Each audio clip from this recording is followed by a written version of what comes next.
After dropping Game 1 yesterday, the Springfield Drifters are back in action today at Yakima County Stadium, facing off against the Yakima Valley Pippins. Hello and welcome to Yakima. My name is Knight Uretsky, your play-by-play man for the Springfield Drifters. And yesterday, the Springfield Drifters fell 11-7, and well, that score looks a little close. That really wasn't indicative of what the performance was yesterday. 6 runs were scored in the 9th inning for the Drifters, but ultimately, a lot of them were scored because Henry Gargis, the pitcher from Stanford, ended up coming into the game, and he ended up walking 4 batters, hitting a couple others. Did get 2 strikeouts, but ultimately he gave up 6 runs on just 2 hits. He has a ridiculous 67.47 ERA, and at that point, the game was already out of hand. It was 11-1, and they decided to throw an outfielder in. Ultimately, he gave up all those 6 runs, and it made it a 4-run game. They brought in Isaac Yeager, the pitcher that's heading off to the University of Washington, and Yeager came in, got the final out, and he got a strikeout to end it. And that was the end of the game after Blake Leverton had his biggest start of the year with Yakima Valley. He went 7 innings, just allowed 1 run on 6 hits overall. He had 3 strikeouts, and that 1 run came in the first inning, and that was pretty much it for Leverton. He was in control for most of the game. The 6 hits, 3 of them were in the first as well, and so half of the hits really were just caused in that first inning. And Springfield couldn't get it together offensively. But this Yakima Valley team is a team that really gets it done in the middle innings. In fact, in the middle of the game, the 4th through 6th inning, the last 3 games, they've scored 19 runs in those innings. Yesterday, they scored 10. And that's a team that is really, really hot in the middle of the game. And Springfield's looking to cool it off. Offensively, yesterday for Springfield, there wasn't a lot of positives, but Dane Frazier was the positive offensively. 3 for 5. He also had 2 RBIs.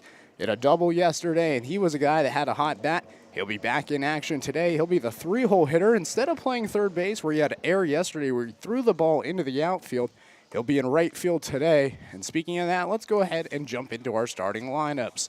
For Yakima Valley, Hank Dunn's going to lead things off. He went 1 for 3 yesterday in the leadoff spot.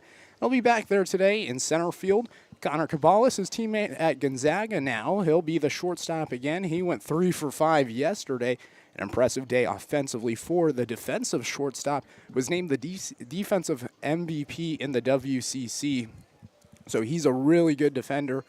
Jackson Reed going to be the left fielder. He is second on the team in batting average.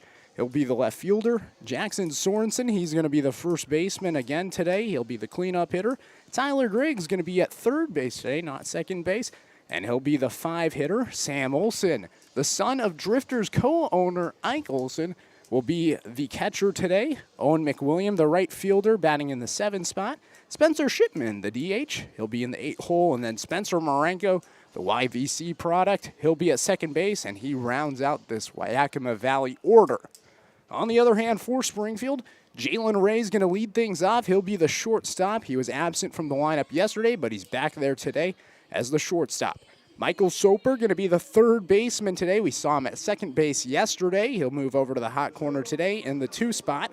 Dane Frazier, we just mentioned, he'll be the right fielder, and he's going to be the 3-hole hitter after his 3 for 5 day with 2 RBIs. Cade Crisp back in the lineup. He'll be the first baseman for the Drifters. Jake Dodge gets moved to DH, and he had a 2 for 5 day yesterday with a double and a run. He'll be the 5-hole hitter. Jordan Justice, the left fielder, he'll be the 6-hole hitter. He's followed by Trevor Anson, the second baseman, and Ryan Fowler, the catcher, and the Yakima Valley native. He's from the city of Yakima, and it's a homecoming for him, and he gets the start today at catcher. And then Cannon Reeder's going to round out the order, the 9-hole hitter for the Drifters. He went 1 for 3 yesterday with a double, and he's looking to get back on track where he was at the beginning of the year as his batting average has dropped all the way down to 171. So that'll do it for our starting lineups. We're going to get ready for the national anthem coming up soon, but don't go anywhere. Drifters versus Pippins coming up here on the Drifters live stream.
Welcome back to Yakima County Stadium. My name is Knight Uretsky, and the Springfield Drifters traveled all the way up north to face off against the Yakima Valley Pippins. And, well, the Pippins took game number 1, but they're looking for revenge tonight in game number 2. Starting for the Yakima Valley Pippins is going to be number 24, Michael Splain. And this is going to be the second time the Drifters see Michael Splain since coming in against Springfield for his first action of the season all the way back on June 14th. And that 3-1 victory for the Pippins. He ended up becoming a starter. He came out of the pen in that game against Springfield, threw 2 innings, just allowed 1 hit, struck out 2, and also walked 2 to the 9 batters he faced in those 2 innings. Since then, we mentioned he became a starter through 6 innings against Corvallis, gave up 2 earned runs on 4 hits, also had 5 strikeouts, and then he came up against Portland on June 25th, so about 7 days ago, and he allowed 2 hits, 1 earned run, while striking out 3, but he did walk 3 as well, faced off against 19 batters. Overall in the year, he's 0-1 out of that loss against Corvallis and that 3-1 loss against the Corvallis Knights. But overall, this is his 3rd start on the year, a 2.07 ERA in 13 innings pitched, 10 strikeouts, 9 walks. And that left-hander from UC Santa Barbara is going to be the guy that the Drifters are going to have to get past. And he'll bring up Jalen Ray, Michael Soper, Dane Frazier, the top of the order. 1, 2, and 3 for the Drifters. Today, Springfield is going to be whipping out the gray uniforms again. This is the second time this season the Drifters have worn the gray uniforms, and, well, game one with the gray unis didn't go so well. 14-2 loss against the Corvallis Knights. The first pitch comes in, and it's called a strike to Jalen Ray, 0-1. Defensively for the Yakima Valley Pippins, in left field, Jackson Reed. In center field, Hank Dunn. And in right field, Owen McWilliam. Splain shakes his head a couple of times. He'll step to the right. Now here's the windup and pitch as Ray lines it up the middle. On one hop, Cabales comes over and fields it. He'll throw to first and gets the speedy Jalen Ray. And that's how the first out is recorded here in the first.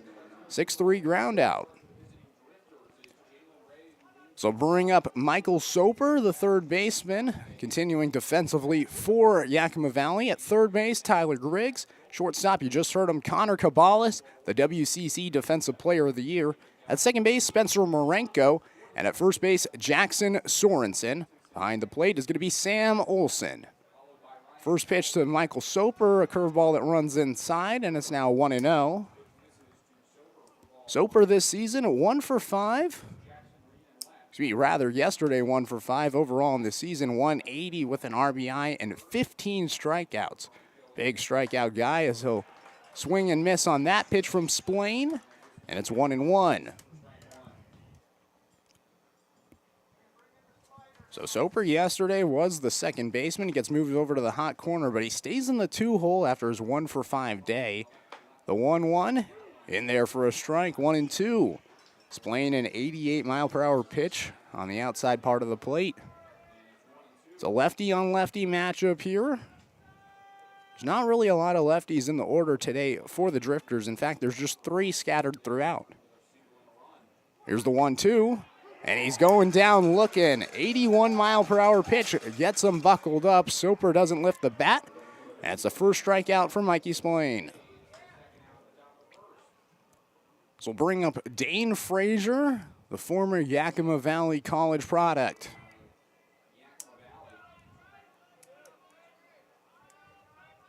Originally from the state of Montana, headed off to Yakima Valley College, played 2 years for YVC, now makes his return to the Yakima Valley. As the first pitch from Splain's in there for a strike, 0-1. Frazier yesterday, it was a warm welcome despite the air rather. He went 3 for 5 with 2 RBIs, a run, and a double. Frazier slaps this one foul, and it's 0-2 to him.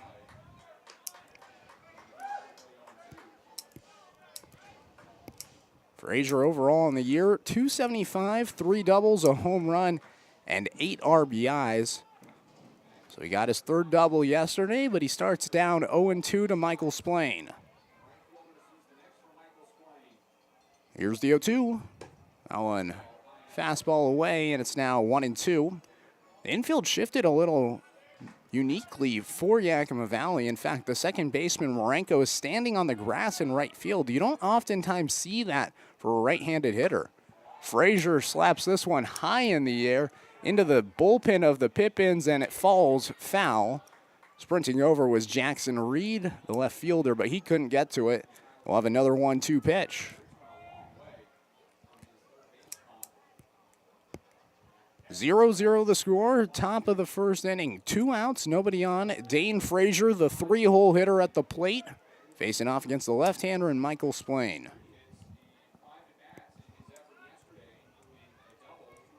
Here's the 1-2. Frazier swings right through it. 2 strikeouts for Splain in the first as he sends him down 1-2-3. We head to the bottom of the first inning, tied at 0. You're watching the Springfield Drifters here on the Drifters live stream.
Welcome back to Yakima County Stadium. Knight Uretzi with you here on the road. We're so happy to provide you Drifters baseball on the road here in Yakima. Jay Stoffel, the right-hander today. It is the Stoffel Saturday for the Drifters. He's the right-hander from the University of Oregon. Hank Dunn, Connor Cabales, Jackson Reed, 1-2-3 up for the Pippins as the first pitch is called. A strike from Stoffel, 90 miles per hour there, and it's 0-1. Hank Dunn on the season, .234 batting average, a double, 7 RBIs, as that one's in there for a strike, 0-2. Yesterday, Dunn 1 for 3 with 2 walks and 2 runs.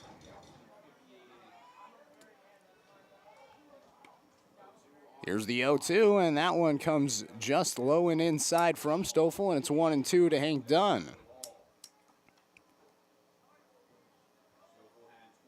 Stoffel, this is going to be his 4th appearance with the Drifters in WCL play. He joined the team a little bit later than the rest of the team, and he'll get a strikeout looking from Hank Dunn. Starts his day with a backwards K. First out is recorded here in the bottom of the first. This brings up Connor Cabales, the shortstop.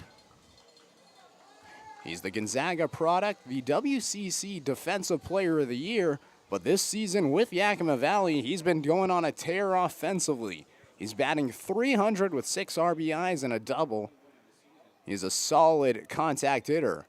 First pitch from Stoffel in there for a strike, 0-1. Stoffel pumping the strike zone to start. Stoffel's numbers on the year, pretty solid, .333 ERA. The 0-1, inside, low, 1-1. Overall, this is going to be his 3rd start overall.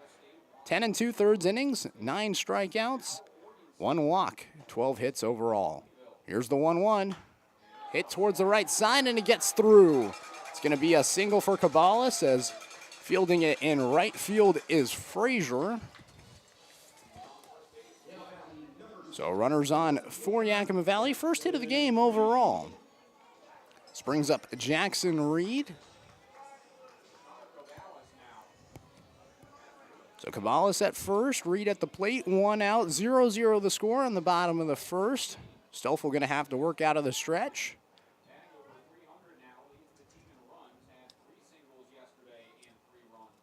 Here's the first pitch, swing and a miss from Reed, and it's 0-1. Defensively for the Drifters, Jordan Justice in left field, Cannon Reeder in center field, Dane Frazier in right field. In the infield, Michael Soper at third, Jalen Ray at shortstop, Trevor Hansen at second, and Cade Christ at first base. The 0-1 inside, and it's now 1-1. Behind the plate today is going to be Ryan Fowler, the Yakima County native from the city of Yakima, and he's making his return home. His dad is here in attendance today, as well as numerous other family members. Here's the 1-1. Reed hits this in the air towards the left side of the field. Soper, the third baseman, catches it in foul territory. And that'll do it for Jackson Reed. Second out is recorded on a fly out in foul territory. And it'll bring up Jackson Sorensen with 2 outs and a runner at first and Connor Cabales.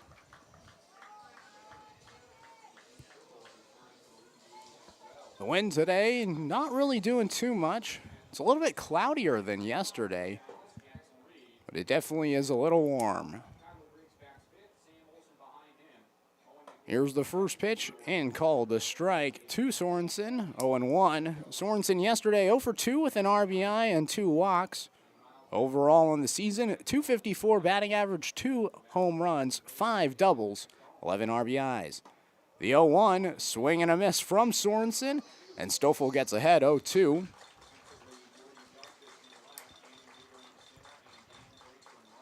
Stoffel, the University of Oregon product. It was his first year with the Ducks after transferring there from Umpqua Community College, as he'll step off the mound and hop back on. Yesterday for the Drifters, we saw Austin Anderson for the first time. He's an Umpqua product heading off to Oregon next year, so just a year behind Jay Stoffel. But Stoffel gets a strikeout from Sorensen, his 2nd strikeout of the inning. He matches Splain, and we'll head to the 2nd inning. Just the 1 hit for Connor Cabales as he's left stranded at first. 0-0 the score. You're listening to the Springfield Drifters here on the Drifters live stream. It is time for the banner bobbing for apples contest. We have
Top of the second inning, Cade Chris, Jake Dodge, and Jordan Justice due up for the Springfield Drifters, facing off against the left-hander and Michael Splain. First pitch to Cade Chris, grounds it to the third baseman Griggs. He backhands it, throws it across the diamond, and he gets Cade Chris. It was a hard hit ball off the bat, but overall Griggs was able to backhand it rather, and throw it to first, and Chris is retired.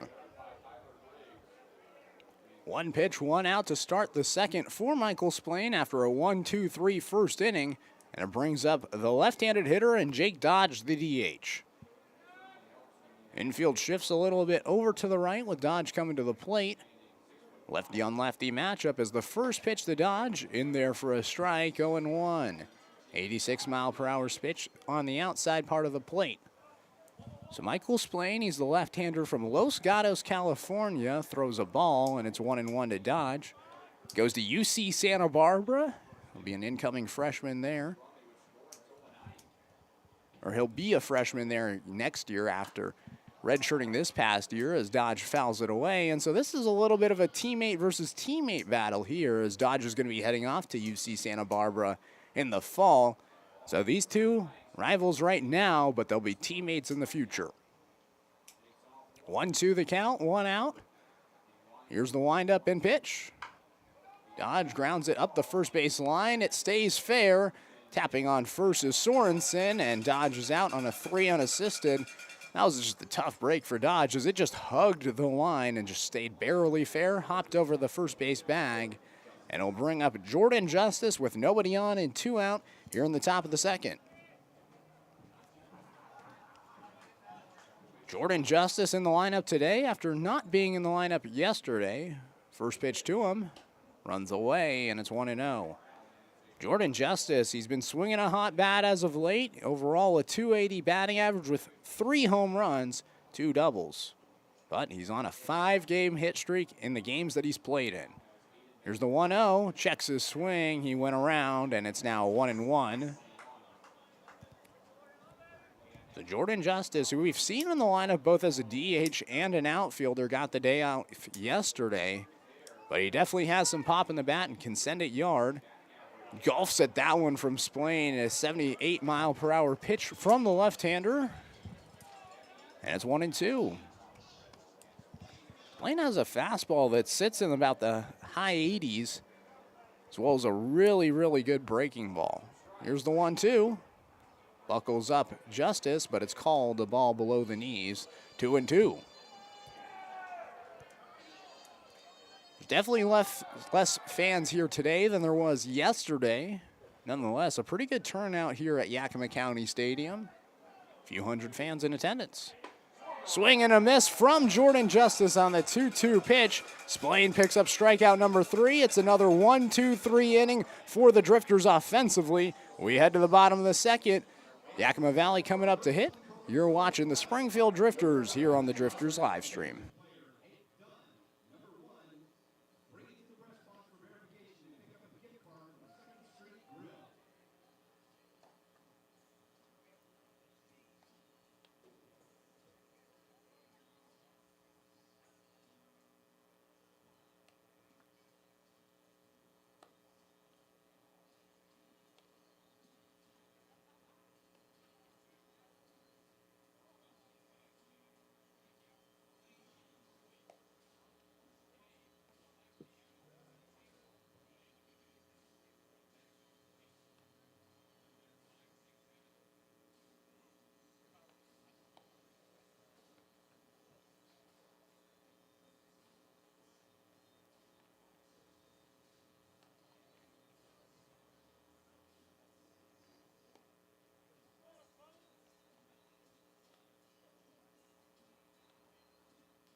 Welcome back to the bottom of the second inning. Jay Stoffel, a really solid first inning for him. He did allow a hit to Connor Cabales, but other than that, He got 3 outs, including 2 strikeouts, 1 to Hank Dunn and 1 to Jackson Sorensen. The right-hander back on the mound, and the first pitch comes in to Tyler Griggs inside, and it's 1-0. Griggs yesterday, 2 for 4 with an RBI and a run. It improved his batting average all the way up to 157. He's been really struggling to swing the bat this summer, but an improvement to what he needed. Swings right through that one, and it's 1-1. He does have a home run on the year, but was able to get his 4th RBI of the season yesterday. So he's been able to do a good job against the Drifters, hoping to have another good performance today against Stoffel. Here's the 1-1. He'll foul it back near the booth. Goes to the left of me, and it's now 1-2. Again, this ballpark, you can actually catch a foul ball in the booth. We've seen it happen actually here in this booth. There's holes in the wall behind me where balls have flown into the booth and actually hit the wall, causing that hole. Here's the 1-2 to Griggs. Swing and a miss. Stoffel picks up strikeout number 3, and he gets the first out in the second on a swing and strikeout. This brings up Sam Olson, the catcher. Olson, former Oregon Duck, and the son of Drifters co-owner Ike Olson. Here's the first pitch to Olson. Inside, 1-0. Olson from the Eugene area, went to Sheldon High School before going to San Jose State. Ended up transferring to Oregon, but has now found a new home. He'll be going to Lewis and Clark State. Here's the 1-0. Fouled away, 1-1. Lewis Clark State is a really, really good NAIA program. In fact, they're one of the top in the country. So you may think going from Oregon to Lewis Clark State is a downgrade, but really for him, I think it's a great move. Here's the 1-1 from Stoffel, grounded foul, third base side, 1-2. Olson on the year, just 9 hits and 58 at-bats. He does have 2 RBIs, though. Saw him get 2 starts against the Drifters in the series in Springfield. Normally, they like to rotate the catchers in and out. There's about 3 to 4 catchers on each team, and they like to throw a new one in each game. That's why today Ryan Fowler is starting behind the plate for the Drifters. Here's the 1-2 from Stoffel, and it just misses outside. Fowler tried to frame it. 93 miles per hour from Stoffel on that fastball, and it's 2-2.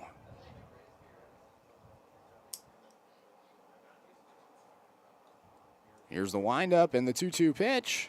Gets in the dirt, Fowler stops it, and we'll have a full count.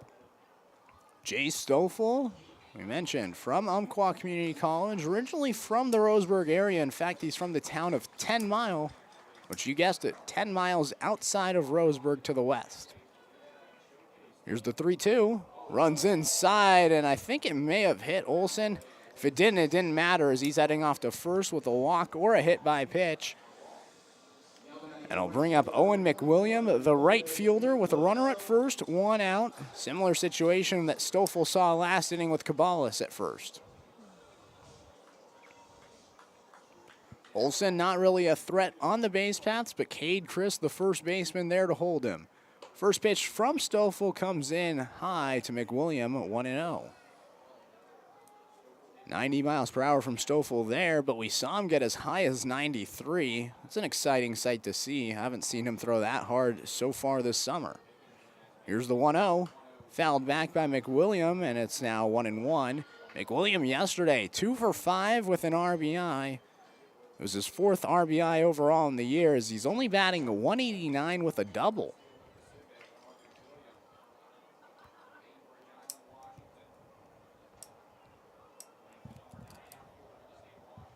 Stoffel comes set. Here's the 1-1. In there for a strike, and it's now 1-2. Owen McWilliam, originally from Bainbridge Island, Washington, went off and now plays at the University of Pacific in Stockton, staying on the West Coast. Here's the 1-2. Curveball, chopped foul, third base side. We'll see another pitch. 74 mile per hour off speed from Stoffel there, and so you can see the difference. If he's topping out at 93 and throwing an off speed of 74, It's a 19-mile-per-hour difference with a break of 9 inches. That's a tough ball to try to hit. Righty-on-righty matchup. Here's the 1-2 pitch coming from Stoffel. Here it is. Hit out towards right field. It's slicing foul and goes foul. We'll have another 1-2 pitch. 91 miles per hour from Stoffel there, and you can see that McWilliam was late on that one as he sent it to right field. That's that difference. You go from 74 miles per hour to 91 back-to-back pitches. Here's the 1-2. Gets in the dirt. Fowler gets it past him. It goes up the third base line. Tapping on second and now digging to third is Olson, and he'll get there standing up.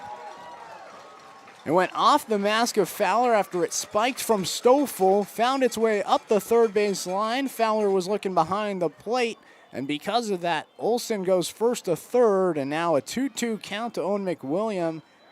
And the Pippins are 90 feet away from scoring the first run of the game. 0-0 the score, bottom of the second. Runner at third now.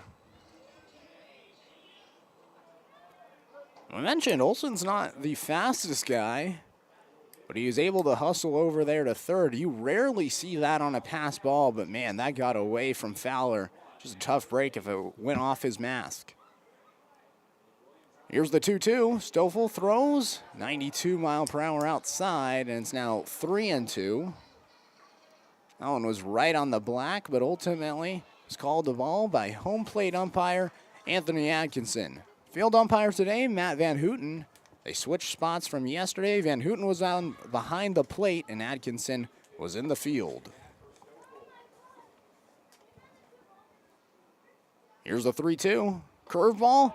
In there for a strike. It's a strike 3 called. 4th strikeout for Stoffel. And that's a big second out with a runner at third, and it'll bring up Spencer Shipman, the DH.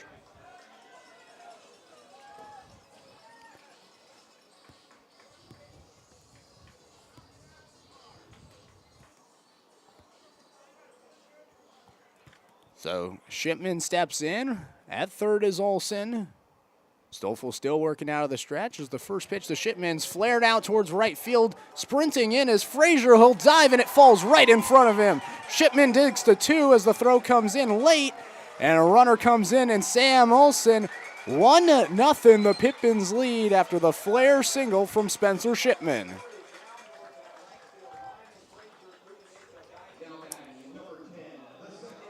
Looked like Frazier dove a little early. It was a valiant effort for the right fielder, but Dane Frazier, not your typical right fielder. He's a former third baseman, put it in the outfield. And the Pippins score a run on a flare single, and it brings up Spencer Marenko, the second baseman.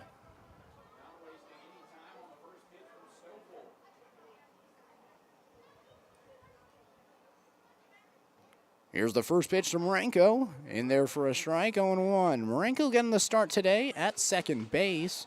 Only batting 160 on the year. The double and triple. But that's it offensively for the second baseman.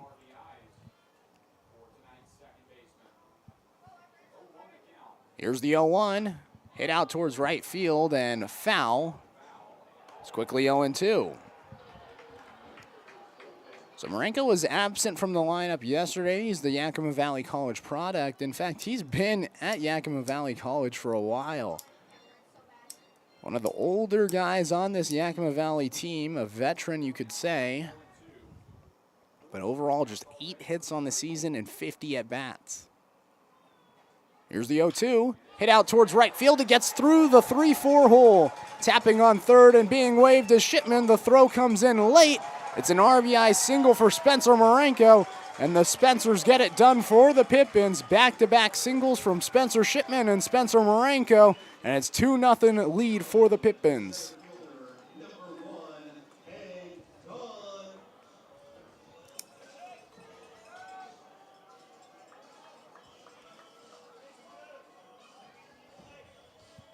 Third hit overall for the Pippins. And now a runner at first in Marenko. 2 outs. Stoffel looking to get out of this inning. This is a Yakima Valley team that is really good at scoring runs in the middle part of the game. In fact, 19 runs scored in innings 4, 5, and 6. But this is a hot start for Yakima Valley here today on Saturday. Here's Hank Dunn for the second time today. He swings at the first pitch, skies it high in the air towards shallow right field. Coming over is Trevor Anderson, actually fielding it in the infield dirt.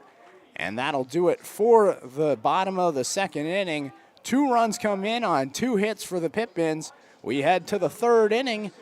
Drifters trailing by 2. You're watching the Springfield Drifters here on the Drifters live stream.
Two nothing, the Drifters trail as we begin the top of the third inning. Trevor Anson, Ryan Fowler, Cannon Reeder, 7, 8, 9 up for the Drifters. First pitch to Anson, a curveball away from Splain, and it's 1-0. Michael Splain, he's been perfect so far through 2 with 3 strikeouts. Back-to-back 1, 2, 3 innings for the lefty. Second pitch to Anson, runs away. It's now 2-0. Trevor Anson back in the lineup today at that second base position. He had the night off yesterday. Probably was a well-needed rest day for the second baseman. As it's now a 3-0 count as the pitch runs away from Splain. Anson this season, just a 179 batting average. He does have 1 home run and a double. The 3-0 runs away again. Off speed, can't find the zone is Splain, and Anson's aboard with the 4-pitch walk. First base runner today for the Drifters.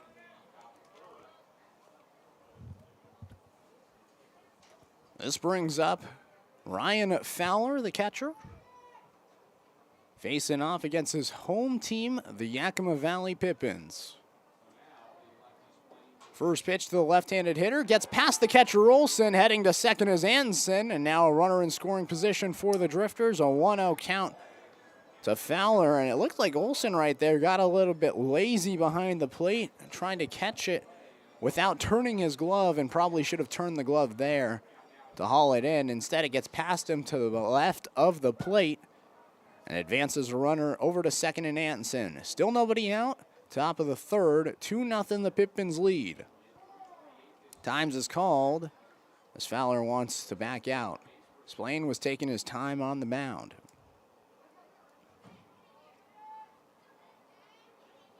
Now the lefty comes set, looks back towards second to Anson, comes to the plate as the pitch is in there for a strike. It breaks a streak of 5 straight balls, and it's 1-1. Fowler this season with the Drifters, 3 for 11, just 3 runs and an RBI in his limited action with the Drifters. Here's the 1-1, hits him. Fowler's aboard with the hit by pitch, and now 2 runners are on, and still no hits today for Springfield.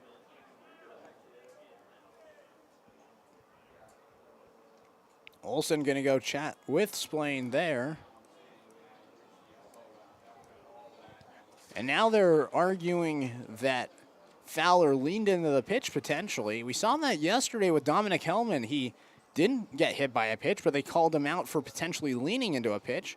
Atkinson, the umpire, goes and talks to Graham. Johnny Graham is the filling-in head coach today. Kyle Crustangel, the head coach, is absent today. He had a scheduled leave of absence in this part of the season. And so Johnny Graham, the assistant coach, who's the former coach of the Belgrade Legion team, is the acting head coach today for the Pippins. Graham doesn't get his appeal, and now 2 runners on, 1 at first, 1 at second. Cannon Reeder at the plate, and we'll see if Reeder decides to lay down a bunt. Jackson Sorensen, the first baseman, comes in a little bit, as Reeder will show a bunt, pulls it back, and it's called a strike, 0-1. I know this is a situation where the Drifters love to lay down a bunt and square it up, especially with nobody out. If Reeder can lay down a bunt, then you could put 2 runners in scoring position, and both those runners would be the tying runs if a base hit came in, as the Drifters trail by 2. Still no hits today for Springfield. So the third baseman, Griggs, comes into the grass now. He's playing a little bit more conservative out with the runner at second and Anderson. Here's the 0-1. Reeder shows bunt, gets it down the line, but it goes foul. Griggs comes in and gets it, so it goes foul. Now it's 0-2. Mike Takamori, the first base coach today. At third base is Jordan Sunich. Those 2 alternate each game. Whoever scores more runs in the game 1 or game 2, gets third base for game 3. Sunich, he's a guy that is a first base coach at Bushnell, and so having that, third base coach at Bushnell, and so having that adjustment to first base has been a little bit for him, but he's been able to take it on with a strong heart. Here's the 0-2 to Reeder. He'll foul this away. We'll see another 0-2. Cannon Reeder started the year extremely hot, but has since cooled off in the middle part of the season. He's on a little bit of a tough stretch. He's only 3 for his last 28 with a 171 batting average. It's dropped below the Mendoza line.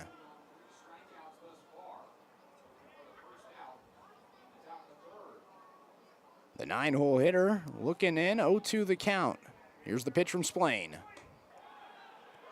Just outside, and it's 1-2. A lot of the fans here in Yakima wanted that one called for a strike. It doesn't go their way, and Reeder will see another pitch. I think the bright spot, though, for Cannon Reeder is he has 13 hits overall on the season. 8 of them, though, have been doubles. He's a guy that can really find the alleyway with his hits. He's been able to barrel up some balls, but the defense has been good at times.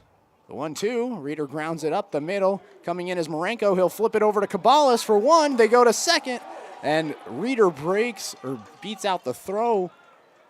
There'll be runners at the corners. They only get the runner at second and Fowler.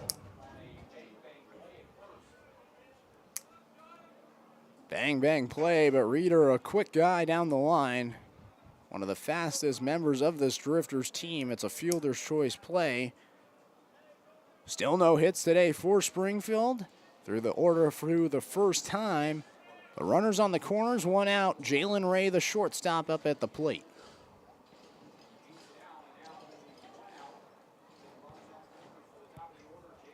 Jalen Ray so far 0 for 1 with a ground out to the shortstop, Cabales. First pitch to Ray, outside, 1-0. Jalen Ray, we mentioned it, 381 batting average with a double and 4 RBIs. That 381 is leading the team in batting average. He also leads them in OBS with a .422.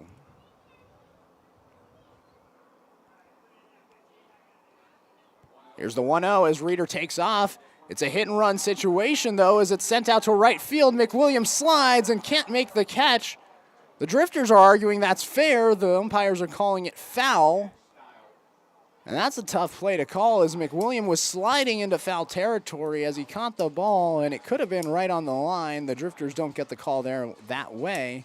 And it's 1-1 the count to Jalen Ray after that hit and run situation. I don't mind that move with Reeder at first, sprinting over to second. He definitely has the speed to be able to do so.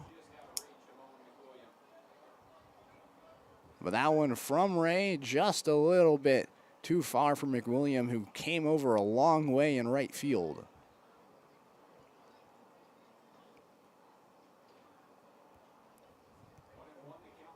Here's the 1-1. Grounded up the middle. Cabales comes over, bobbles it, tapping on second. It was a close play with Reeder there, and I believe they call Reeder safe. There was no call by Matt Van Houten, the field umpire. Reeder's just going to stand there at second. One run comes in. It's an RBI for Jalen Ray as an error by Cabales.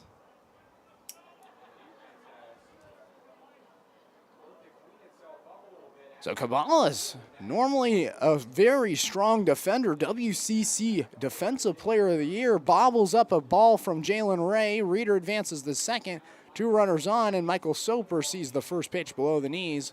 Ball 1-0. Weird play with a play that close, bang, bang, with Cabales picking up the ball and tapping on second right around the same time that Reeder got there.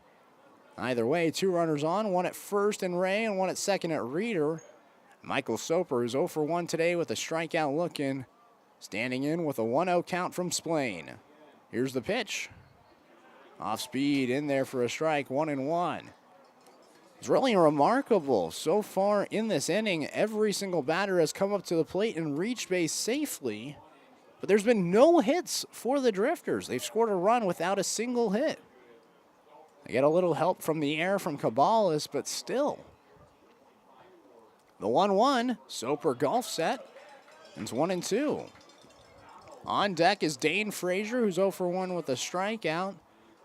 Splain looking for a big out number 2. 2-1, the Pippins lead, top of the third. Just 1 out so far. The lefty Soper at the plate. Here's the 1-2, and Soper reaches for it again. And he'll go down swinging. Olsen catches it behind the plate. Second strikeout for Michael Soper. And it's the 4th strikeout overall for Michael Splain. As Splain wins the Michael battle, and he'll bring up Dane Frazier, the right fielder. Now, home plate umpire Anthony Atkinson's going to talk with Matt Van Houten. Maybe Soper's not out on a strikeout. Maybe he got a piece of it.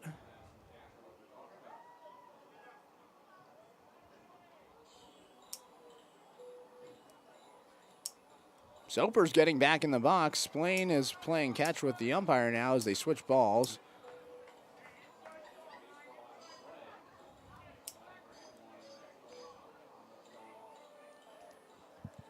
Now Johnny Graham going to go talk with the umpire Atkinson. He's talking with Matt Van Houten now. Van Houten's talking to Graham, saying that he has a better vantage point.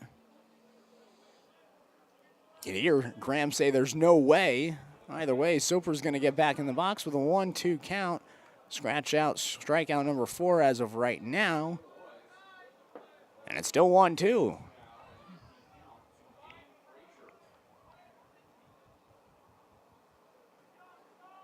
Splain shakes his head a couple of times, now comes set at the waist. Kicks and fires the 1-2. Outside, tried to throw the same pitch to Soper, but he holds up, 2-2. Michael Soper, normally you'd think that his nickname would be Soap, but as of late, the team's been calling him Soup. Kind of like that one, although there is a lot of athletes I know with the nickname Soup as well. 2-2, bounces in the dirt, gets past Olsen. Heading over to second is Ray. Heading over to third is Reeder. Now 2 runners in scoring position for the Drifters. Now Olsen wants a new ball.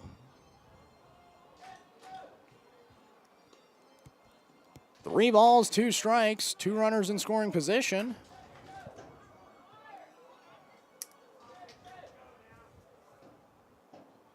Michael Soper, the left fielder or left-handed hitter at the plate, rather. 2-1, the Pippins lead. Springfield, if they can get their first hit of the game, could potentially take the lead. Here's the 3-2. Soper reaches for it. It was a ball. And Splain gets him to chase. And Soper does go down on a strikeout swinging. So it is strikeout number 4 for Michael Splain. And he'll bring up Dane Frazier with 2 runners in scoring position. 2 outs, top of the third. Springfield is a team that Coach Richards has even talked about that struggles with coming back from adversity. They trailed 2-0. They've scored 1 run here. Can they come back? Frazier swings at the first pitch, fouls it away, 0-1. In fact, most of the coaches on this team feel that this team really can't deal with adversity that well. Springfield, normally when they get behind, they really get behind, held their heads pretty low. But as of right now, they're in a pretty good spot to try to come back. Here's the 0-1 to Frazier, and it gets past Olsen, sprinting in as Reeder, and we're tied at 2. Another pass ball by Sam Olsen. And the Drifters have scored 2 runs here in the third, and they haven't even registered a hit. Anson reached on a walk. He came around to score. Reeder reached on a fielder's choice. He comes in to score. Jalen Ray standing at third, and he reached on an error. So the error from Cabal is really paying dividends for the Drifters as the 1-1 comes in. Frazier looks at it. It's called a strike. 80-mile-per-hour pitch from the left-hander in Splain. And it's 1-2 to Dane Frazier, who's 0 for 1 with the strikeout swinging. Frazier looking to avoid the same fate.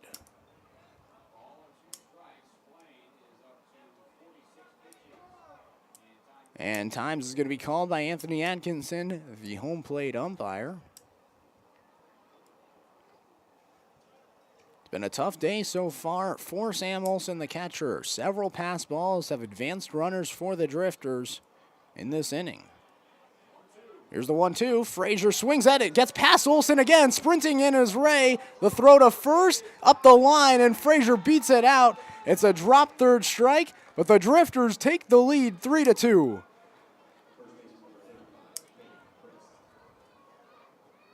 Oh my goodness.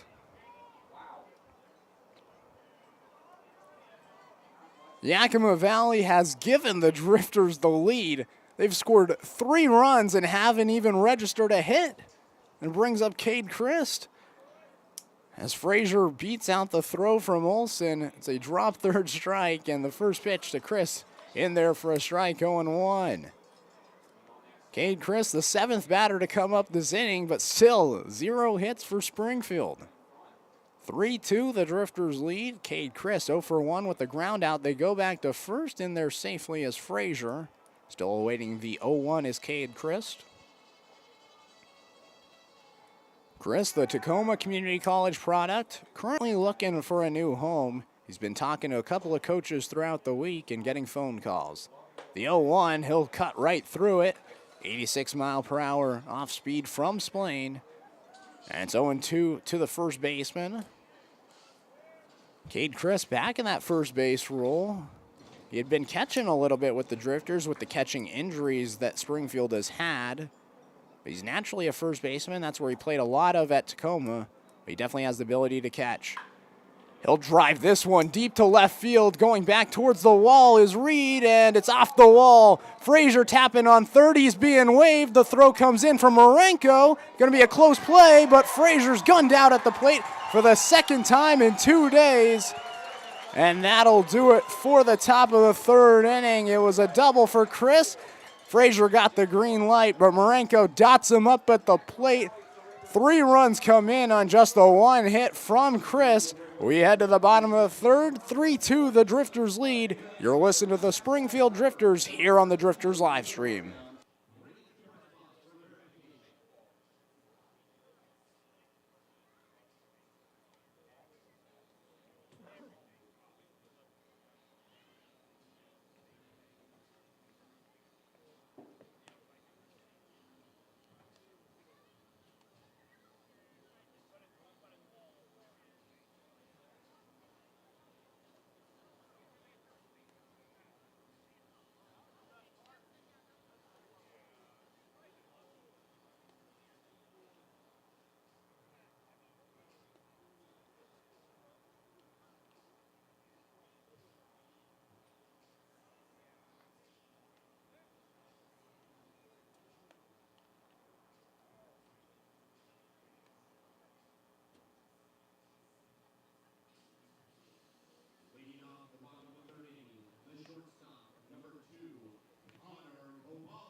Bottom of the third inning, 3 runs came in for the Drifters on just 1 hit, and that 1 hit didn't drive in any runs. It was a double from Cade Christ, but Dane Frazier was gunned out at the plate from Spencer Marenko. And now Jay Stoffel back on the mound, his team leading by 1. First pitch from Stoffel, 88 miles per hour, is at the knees to Connor Caballas, 0-1. Caballas, Jackson Reed, and Sorensen due up 2, 3, and 4 for the Pippins. 1-1 the count now as that one misses low. Connor Caballas today, he's 1 for 1 with the single. Here's the 1-1. Caballas sends this towards center field, but going back a few steps is Reeder. He'll make the catch in dead center, and the first out is recorded. This will bring up Jackson Reed, the left fielder. Reeder's going to have to be careful in center field today. Man, today I was fielding batting practice, and it didn't go so well. There's a big puddle in center field, and I stepped in about 2 feet of water, not 2 feet, but a couple inches of water, and I slipped and got my whole clothes wet. Reeder's going to have to be careful as the first pitch to Reed misses away 1-0.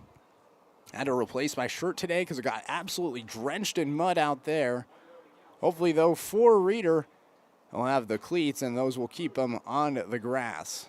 Pitch comes in for a strike, and it's now 1-1 to Jackson Reed, the left fielder. 0 for 1 today is Jackson Reed as the 1-1 bounces in. 2-1. And Jackson Reed, one of the top hitters for the Yakima Valley Pippins. He is currently second on the team in batting average with a .356 average. Infield shifted a little bit over towards the right due to the lefty hitter in Reed. Stoffel shakes his head a couple of times. Now he'll go. Here's the windup in the 2-1. That one misses from Stoffel, 3-1. Ryan Fowler, the catcher today, and this is the first time he's actually catching for Jay Stoffel. These two haven't worked together as Fowler's a new addition. The 3-1 high, and that's a walk from the pitcher in Stoffel. And puts Reed aboard. Brings up Jackson Sorensen, the first baseman. 0 for 1 today with the strikeout swinging. Bottom of the third inning, 3-2 the Drifters lead after a 3-run top of the third, in which they scored 3 runs on just 0 hits. First pitch in for a strike from Stoffel, and it's 0-1 to Sorensen. Sorensen yesterday was 0 for 2 and did get an RBI, but already starting his day 0 for 1. Looking to get his first hit of the series. Pitch runs away from Stoffel, 1-1. So we mentioned it, Jay Stoffel, a transfer from Umpqua Community College in Roseburg. That's where he went after high school, where he played at Roseburg High School. So he stayed in the Umpqua Valley for a little bit. Swing and a miss from Sorensen, and it's 1-2. At Umpqua Valley, he started 9 games his first year there. He was named first team South Division All-Northwest Athletic Conference. He had a 6-2 record with the .217 ERA. That was good enough for Oregon to call. Pitch inside, or low rather, 2-2. He had offers from Oregon and Oregon State, just the Ducks offered a little bit more money. He gelled with the pitching coaches a little bit more. Now his buddy Austin Anderson is going to come up to Oregon as well. 3-2 the count now to Jackson Sorensen as a fastball from Stoffel, 91 miles per hour, misses high and inside. It's a full count. Infield shifted at double play depth. Ray, the shortstop, playing a little bit over towards the right side, near the second base bag. Runner's going to go, hit out towards left field on a line, and it goes just foul. You never know if it's going to go out for a home run or foul here at this ballpark. It's only 293 feet down the line. It's not very far, but the outfield has a weird formation where it jags up immediately. If you hit it right down the line, you can hit it 293, and a lot of these foul balls come awfully close. There, it just kept a little bit foul. 3 balls, 2 strikes, 1 out. Here's the pitch. Grounded up the middle. Anson goes over, fields it, flips it to Ray, but he lost it in the exchange. It's an error. Could have been a 4-6-3 double play to get out of the inning. Instead, Anson flipped it to Ray. He couldn't corral the ball. Reed is safe at second. Sorensen at first on the air, and now it brings up Tyler Griggs, the third baseman.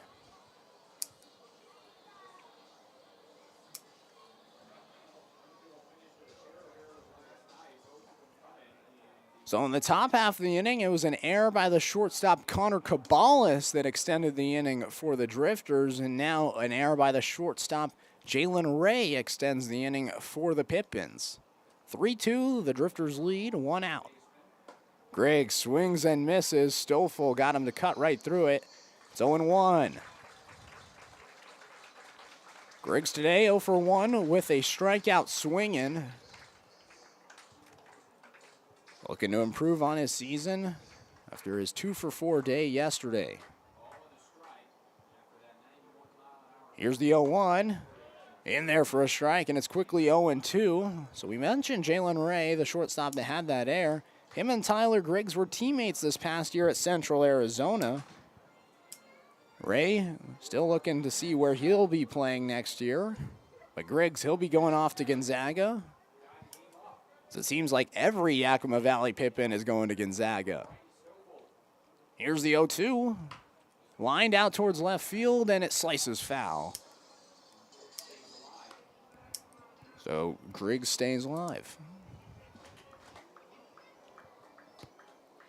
Griggs, that was his 13th strikeout of the season back in the second inning. Now batting here in the bottom of the third. 2 runners on, 1 out, 3-2, the Drifters lead. Here's the 0-2, and that's high. Stoffel try to get him to chase. Fastball 91 miles per hour. Stoffel sitting about 90, 91, but we did see him top out at 93. He's not really a guy that you see hit 93 too often.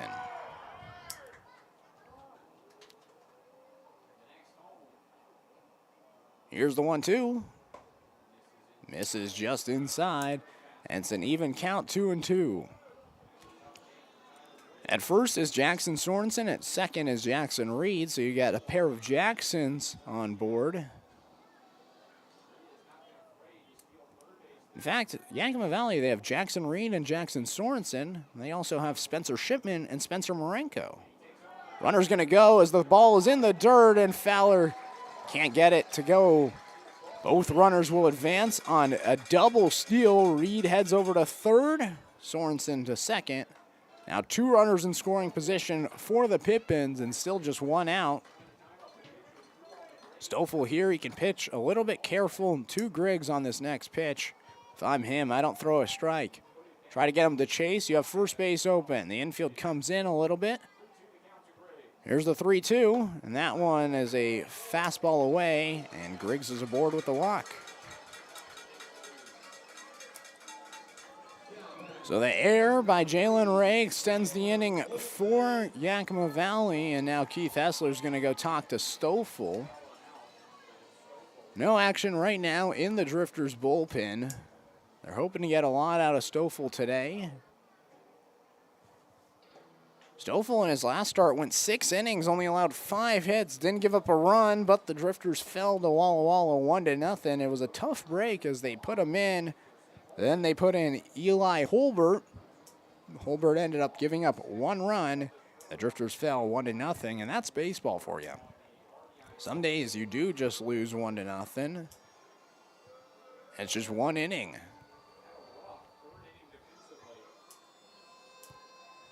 Hessler talking over to Stoffel. Hessler, the pitching coach at Everett Community College, a well-respected coach there.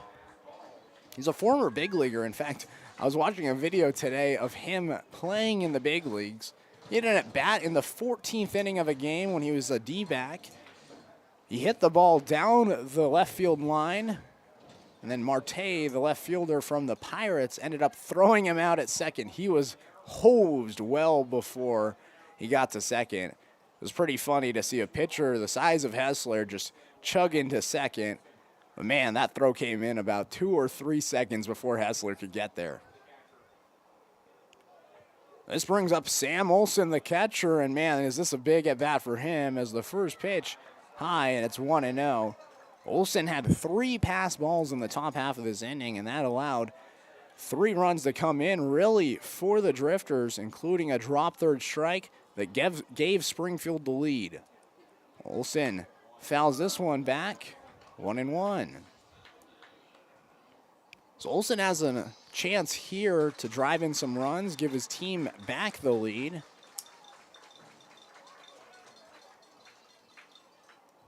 I think it's a big at-bat for him. Olson so far, 0 for 0 with the walk. He did score. The 1-1 gets in the dirt. Fowler keeps it in front of him, 2-1. I think Fowler's done a good job defensively this season. In the limited action we've seen him, he's impressed me at least defensively. But today, Stoffel has spiked a couple of pitches. Fowler's tried to keep it in front of him, but there's been 2 pass balls that he's had to deal with. Here's the 2-1. That one inside, and it's 3-1 to Sam Olson.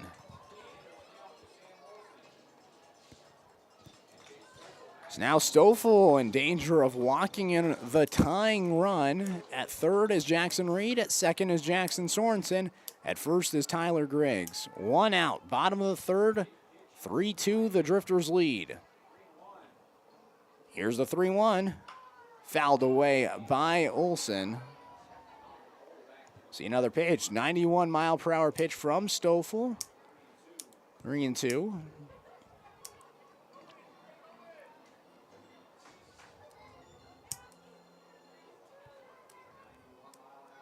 Stoffel trying to get out of this jam and keep his team leading. It's a Duck on former Duck matchup. Here's the 3-2. Grounded left side, fielding it is Ray. He'll flip it over to 2 to Anson. They go to 1. It's a 6-4-3 double play, and the Drifters get out of the inning without giving up the lead. 3-2, the Drifters lead. As we head to the 4th inning, you're watching the Springfield Drifters here on the Drifters live stream.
Back here for the top of the 4th inning.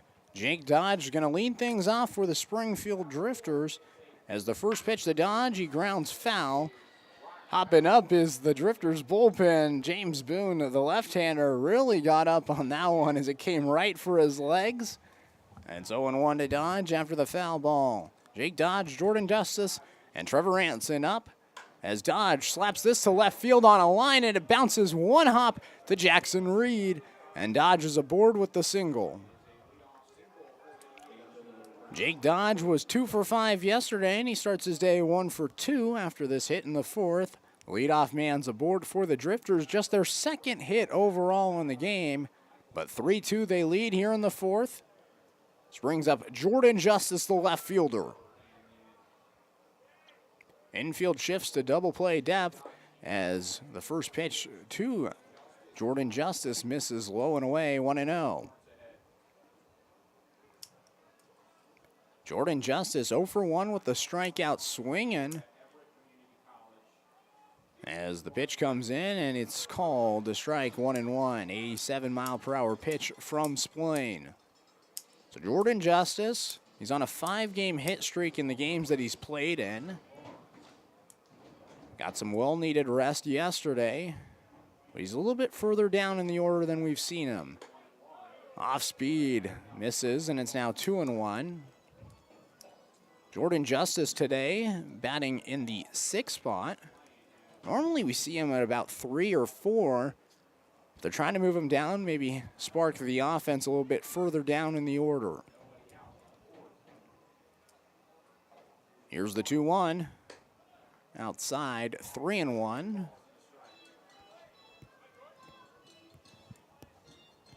Jordan Justice from Everett Community College. Originally from Marysville, Washington, before going to play at ECC.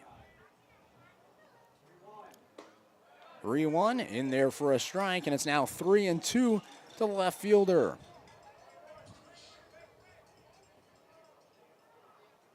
Jordan Justice this past year only hit .229 at Everett, but he did have 2 home runs. That was followed up by a 7-home run year the year prior, but he'll go down swinging for the second straight at bat. First out is recorded here in the fourth. 5th strikeout for Michael Splain.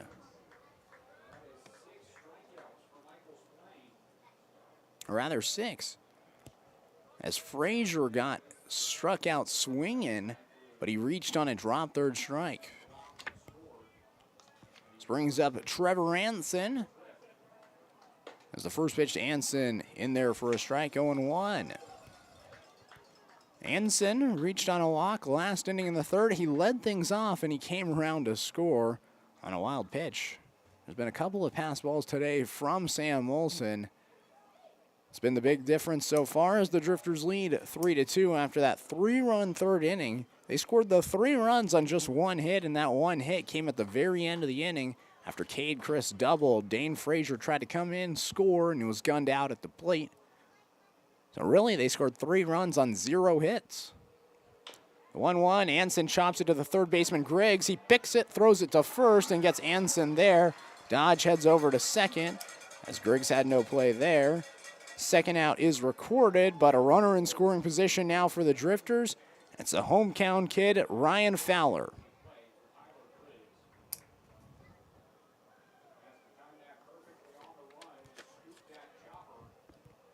So the catcher Fowler at the plate. Infield shifts again. The right side with Marenko, the second baseman, shifted into the outfield as the first pitch off speed in the dirt to Fowler, 1-0.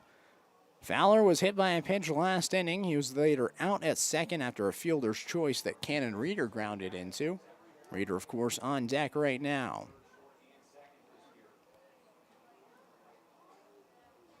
Here's the 1-0. Called a strike. Outside part of the plate, 1-1. That one looked well outside, but it's called a strike by Anthony Atkinson. Again, Fowler from Yakima. He grew up going to games at this ballpark. Originally, it was the Yakima Bears, a minor league baseball team before they became the Pippins after the Yakima Bears left Yakima in 2011. They ended up moving to Hillsboro, Oregon, and became the Hillsboro Hops. So it was a tough break for Yakima, but ultimately they kept the stadium alive, and they brought here the Pippins. Here's the 1-1. Fowler chops it foul. 1-2. It's a real nice setup they have here in Yakima. This stadium is really, really nice. You have beautiful green seats to match the Pippins colors, as well as right down across the street is the Sun Dome, where they have numerous events here in Yakima and the Washington State Fair. Here's the 1-2. Fowler looked at it, but it's outside for a ball. A lot of the Pippins thought it was going to be called strike 3. Instead, it's called ball 2. It's 2-2. 2 balls, 2 strikes, 2 outs. Runner at second and Jake Dodge. Drifters lead 3-2. Just 2 hits today for Springfield so far as we're here into the 4th. The 2-2. Low and away, and it's now full to Ryan Fowler.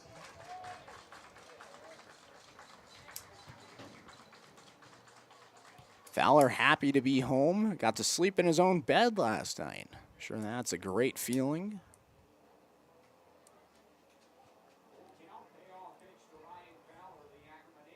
So here's the 3-2 to Fowler. Fouled back. We'll see another pitch. Just got a piece of that one. Sent it right back to the backstop.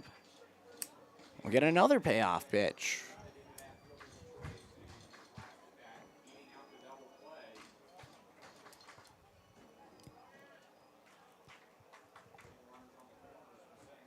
Weather trying to cool down a little bit here in Yakima. It's a valley. The 3-2. Grounded up the middle, and it's foul off of Fowler's foot. He'll try to shake that one off. Definitely got to be a painful one. So I'll have to step back in. It looked like it clipped him on the shin, actually, as he's trying to rub that one off.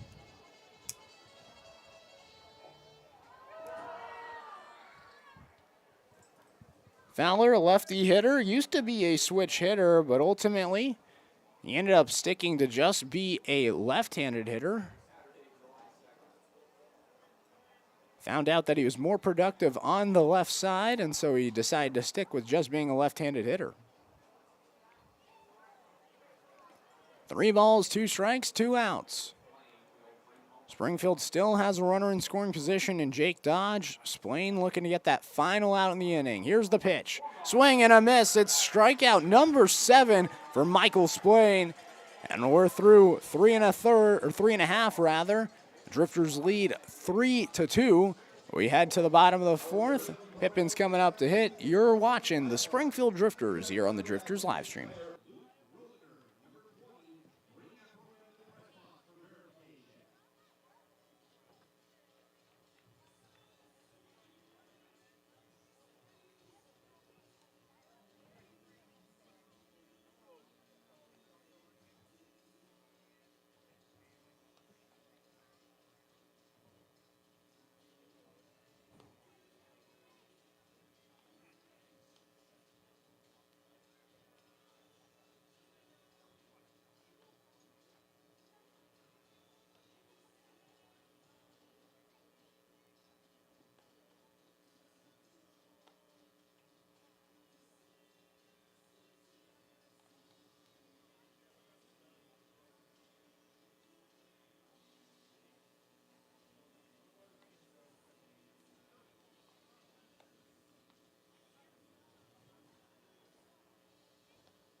Back here for the bottom of the 4th inning, Owen McWilliams, Spencer Shipman, Spencer Marenko.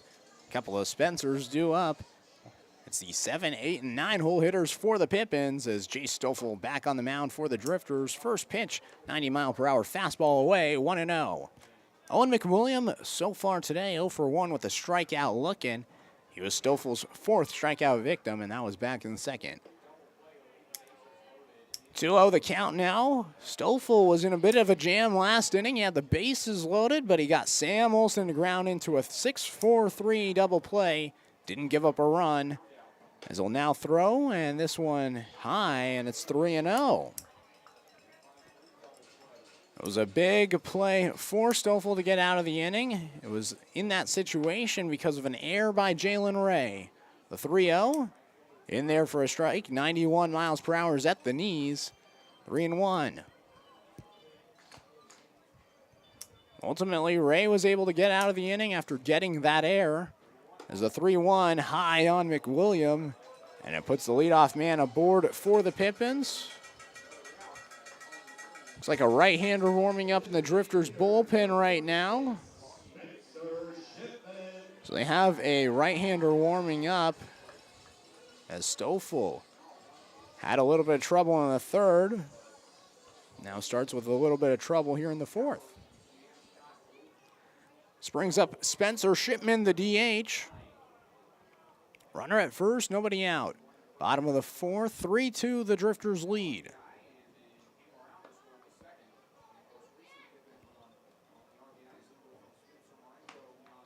Here's the first pitch. Shipman sends this out towards right field. Frazier going back, and he'll make the catch near the track. He'll throw it in. The first time that Shipman came to the plate, he hit it out towards right field, and Frazier dove for it. It fell right in front of him, and Shipman was able to get the second on a double. This time, though, he's able to make the play in right. That is Frazier doing it. And Shipman's retired. This brings up Spencer Marenko, the second baseman. So far today, he had an RBI single. He was able to drive in his buddy, Spencer Shipman.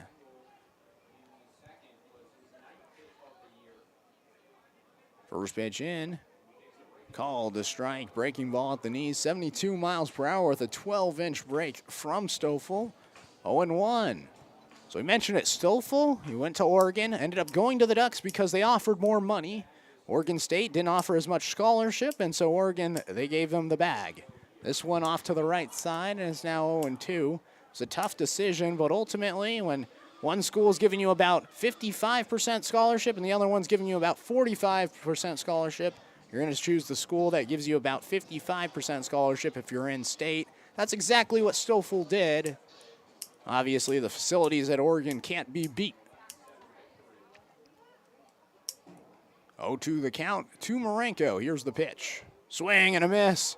Stoffel got him to wait on a pitch. There was a slider at 81 miles per hour. Ultimately, Marenko was well late on that one, and Stoffel picks up strikeout number 5. So after leading off with a walk was Owen McWilliam. Stoffel settles back in, gets a fly out and a strikeout, and it brings up the top of the order, and Hank Dunn. Dunn today 0 for 2 with a strikeout looking and a fly out to the second baseman, Anson. First pitch, the runner goes. Fowler throws it to second. The throw comes in, not in time. McWilliam snags second, and a runner's in scoring position for the Pippins. It was a 73-mile-per-hour curveball from Stoffel. That was the perfect pitch to steal on if you're McWilliam, as Fowler had to wait for that one to come in. 1-0 the count as it's called a ball. Hank Dunn at the plate, .234 batting average, has 7 RBIs on the year. He's looking for RBI number 8, and he has it there at second in McWilliam. Here's the 1-0. Lined right to Jalen Ray at shortstop. He catches it on the line, and the inning is over. Ray didn't even have to move, but McWilliams left stranded at second after the leadoff walk. We head to the fifth. 3-2 the Drifters lead. You're watching the Springfield Drifters here on the Drifters live stream.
Cannon Reader, Jalen Ray, Michael Soper, 9-1-2, due up for the Drifters as they currently lead 3-2 as we begin the top of the 5th inning.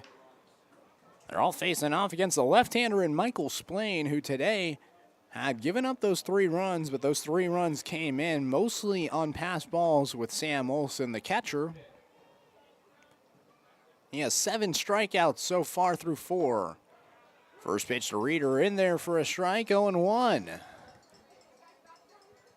Blaine had 10 strikeouts in 13 innings entering today, but 7 through 4 is an impressive number.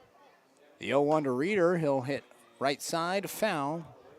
That's 0-2 to Cannon Reader.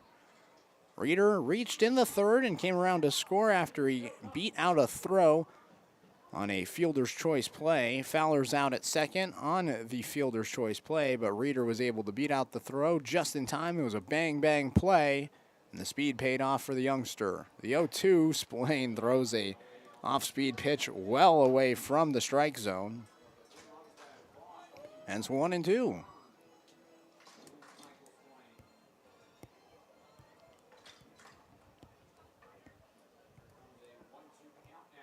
One, two, the count, nobody out. Here's the pitch to Reader. Bounces in, and it's now 2-2. And again, now Cannon Reader, just 3 for his last 29 at-bats. He's been really struggling to hit the ball. At the beginning of the year, they were throwing him a lot of fastballs. Breaking balls have been getting to him. He'll wait on a breaking ball, and he'll ground it to the third base side, past Griggs. And he'll get through. I think that's going to be a hit for Reader, and it is. So it's a leadoff single for Cannon Reader, and he's now 4 for his last 30. But he's reached base safely both times today. That was a hard-hit ball. The pitch came in at 79 miles per hour. Reader waited for it and grounded at 86 miles per hour towards Griggs at 3rd. It was a tough play for the third baseman, and it brings up Jalen Ray as the first pitch misses away, 1-0. Jalen Ray, 0 for 2, although he did reach on an error in the 3rd and came around to score. He had an error of his own in the bottom half of the 3rd, but he made up for it with a 6-4-3 double play.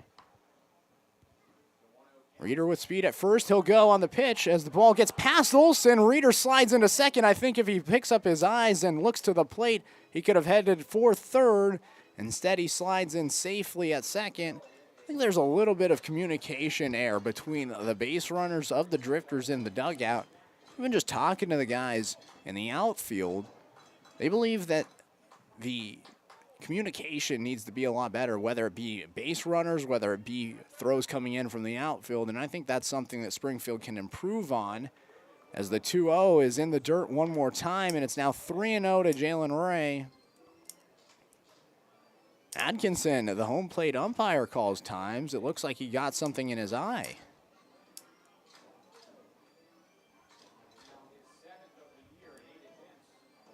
Olson now going to go talk things over with Splain, the left-hander. So Reader reached on a single to start. He now steals second base. And Jalen Ray's at the plate with the 3-0 count. First base is open. Jay Stoffel today went 5 innings and only gave 2 earned runs. Or 4 innings, rather. They're in the 5th here.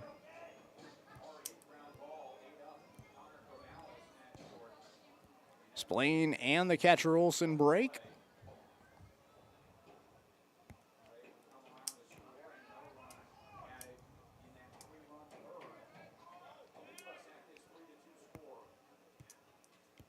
(3-0) the count. Nobody out. Runner at 2nd and Reader here in the top of the 5th.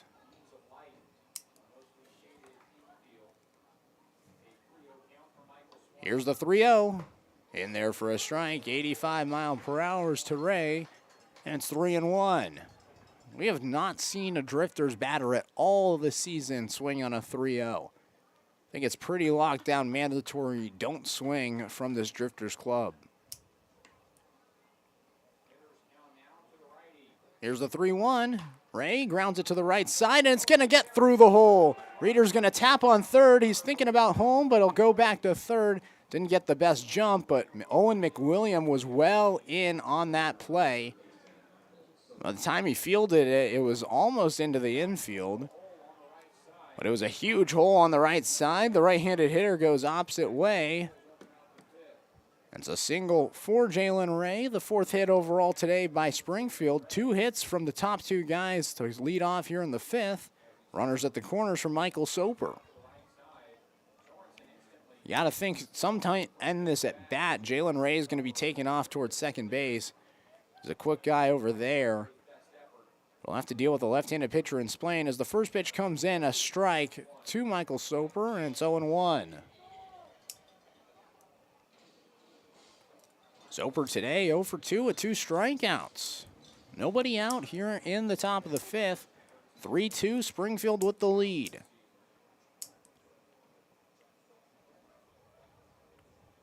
Ray with a big lead at first. There to cover is Sorensen. Here's the pitch in. Soper showed bunt, pulled back. It's 1-1. Interesting decision there for the bunt. Jordan Sunich, the third base coach, directing signs right now. The infielder in Griggs now comes in. Second baseman Marenko covering second just in case Ray decides to take off. The 1-1 in there for a strike at the knees, and Soper falls behind 1-2.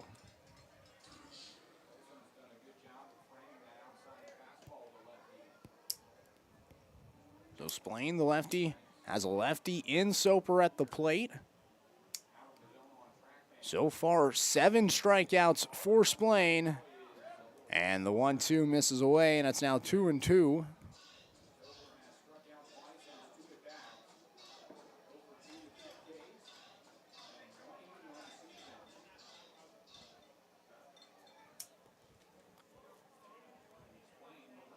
Soper just the 180 batting average. Here's the 2-2.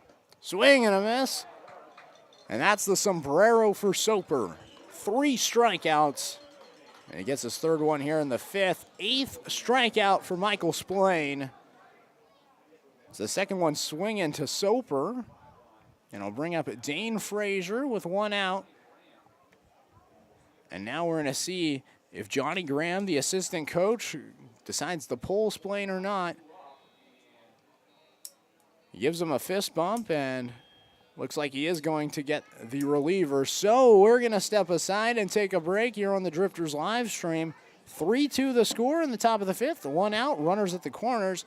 You're watching the Springfield Drifters here on the Drifters live stream.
The new pitcher is going to be the right-hander, number 32, Jack O'Connor, the incoming freshman at UCLA. We go from a UC Santa Barbara guy to a UCLA guy. And he'll be heading off to go play with the Bruins this year, part of their incoming freshman class. Dane Frazier steps up to the plate. Runners on the corners, 1 out. First pitch to Frazier. Grounds through the hole on the left side. Sprinting in is Reeder. It's an RBI single for Dane Frazier, and the Drifters extend the lead 4-2. Dane Frazier was 0 for 2 with 2 strikeouts, but a heck of a way to bounce back. Make it a 1 for 3 day with an RBI. It extends the inning. Still just 1 out as Jalen Ray heads over to second. And 4-2 the score. That run goes to Michael Splain. So it's his second earned run to come in. 4th run overall in the game. And it brings up Cade Christ with Frazier at first and Ray at second. First pitch from O'Connor. High, 1-0. So O'Connor, he's from Rancho Palos Verdes, California. Went to Palos Verdes High School. 6'2", 185 pounds. And he's staying in SoCal for the Bruins. Here's the 1-0. That one runs away. 2-0. He was a 2-time preseason underclass All-American. Competed at the 2021 Perfect Game 17U World Series in Surprise, Arizona. Talented pitcher and a talented prospect. The 2-0 to Christ hits him. It's a hit by pitch, and he'll load the bases. I was actually talking to Cade Christ today about hit by pitches.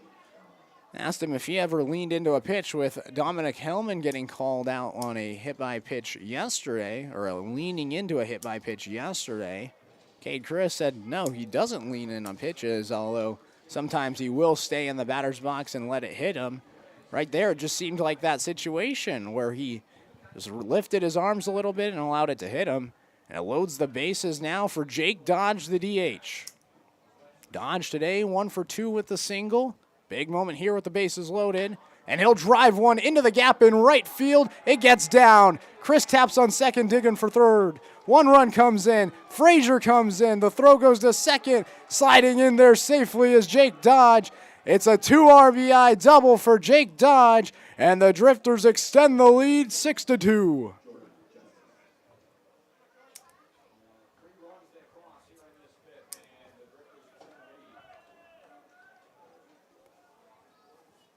Jake Dodge, aggressive as always, drives it to right center for a double. 2 runs come in, his second hit of the night.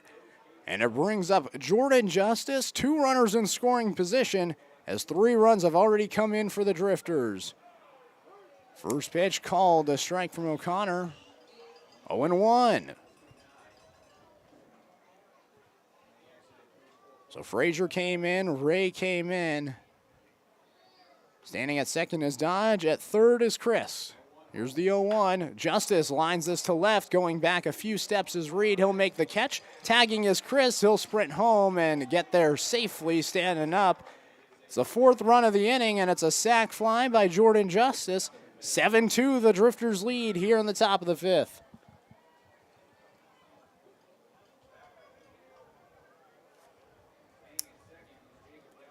Dodge stays at second, so still a runner in scoring position for the Drifters, and this brings up Trevor Anson.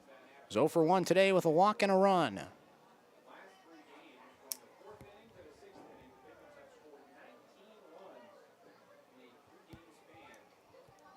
Here's the first pitch to Anson. Inside, a ball, 1-0.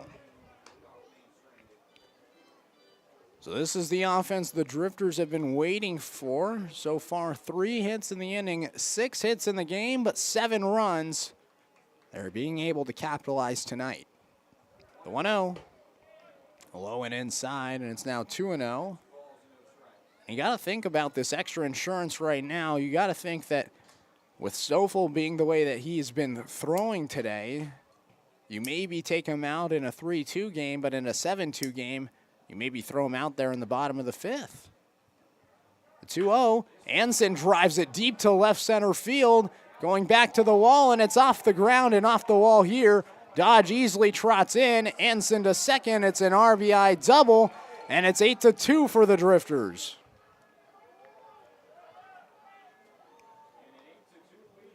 The Drifters are finding the alleyways here in the fifth.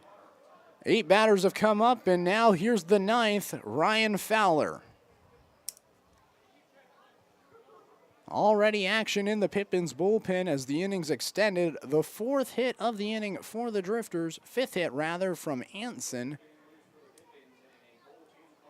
And here's the hometown kid. Fowler swings at the first pitch, grounded to the right side. Marenko picks it up, throws it over to first, and the inning is over. But 5 runs come in on 5 hits for the Drifters. They lead 8-2 as we head to the bottom of the 5th inning. You're watching the Springfield Drifters here on the Drifters live stream on the road in Yakima.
Bottom of the 5th inning, and it's a completely different ball game than yesterday. Yesterday, the Yakima Valley Pippins, they scored a majority of the runs in the middle inning, and they busted the game open. Right now, the Drifters did that in that 5th inning. 5 runs come in, and it's a 6-run lead, 8-2, as the first pitch to Connor Cabales is grounded to the third baseman Soper. He'll throw across to Chris off the bag, but he'll tap on first just before Cabales got there and gets the quick out. Bang, bang play, but Cabales out on a ground out to third from Soper. That was a smart play by Soper, too, because he stepped in front of the third base bag, fielded it in fair territory. If he waits until that ball is after the third base bag, I think it goes foul. There he's able to get it in front of the bag, catch it in foul territory, and fire it over to Chris. Chris doing a great job to catch the ball off the bag and then tap on it just in time for the 5-3 ground out to Cabales as the first pitch to Jackson Reed is fouled away. 0-1. This is what I was getting at. Stoffel comes back out for the 5th, and I don't know if he comes back out if it's a 3-2 game, but in an 8-2 game, they can put him back out there as he'll fire in a strike. 0-2, 89 miles per hour from Stoffel on that one. Jackson Reed 0 for 1, although he did reach on a walk in the 3rd. Stoffel steps off the mound and now gets back on. Here's the 0-2. Foul tipped right at the plate. See another pitch. 5 runs came in on 5 hits for the Drifters in that top of the 5th inning. It was a big offensive explosion, and this is a team that has struggled with adversity throughout the year. They've been able to come back tonight. They were down 2-0, but they've scored 8 unanswered runs. Here's the 0-2.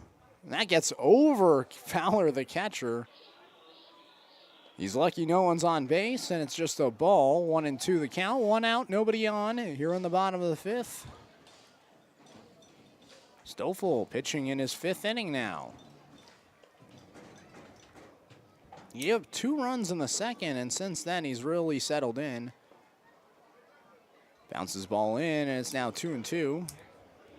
He's been able to work his way out of some jams, and that's the type of pitcher that Jay Stoffel is. Here's the 2-2 now. Reed fouls it back over the booth. We'll see another pitch. Absolutely no wind tonight. Yesterday, the flags were blowing straight into the third base line. Today, straight down. Here's the 2-2. Reed gets a piece of it, grounds it into the dugout of the Pippins. We'll see another pitch. There is a right-hander warming up for the Drifters right now in their bullpen, as the sun gets a little bit darker here in Yakima. The 2-2. Reached for, grounded to the right side. Chris comes in, underhands it, and gets the out at third. It's a 3 unassisted for Chris. Back-to-back plays for the first baseman. And it brings up Jackson Sorensen, the first baseman, with 2 outs here in the 5th.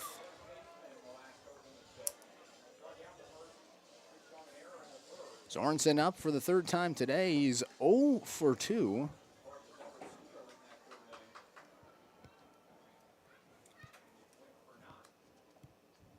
He did reach on an error in the 3rd.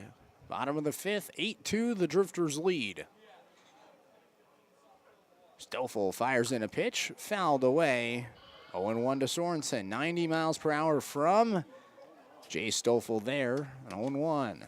So we mentioned it, Stoffel playing at the University of Oregon. Will be back there next year for the Ducks. And it's 1-1 now as that pitch misses high. He was the Sunday guy for the Ducks this past year. He would be a guy that opened games, throw 2 to 4 innings. Looking for an increased role next year as this one's fouled away. 1-2. And for the Drifters, he's been the Saturday guy. It's been Stoffel Saturdays. Next year for the Ducks, I think he's going to move up and be the 2 guy in the order. Isaac Aon was the Saturday guy this past year, and I think Aon's going to move up to the Friday guy. Spiked in, and it's now 2-2.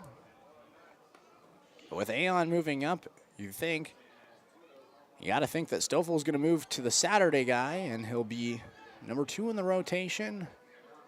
So this is a little bit of a preview. The 2-2, high. Couple of balls from Stoffel now as he's trying to get the final out here in the bottom of the 5th. 3 balls, 2 strikes, 2 outs. Here's the pitch from Stoffel.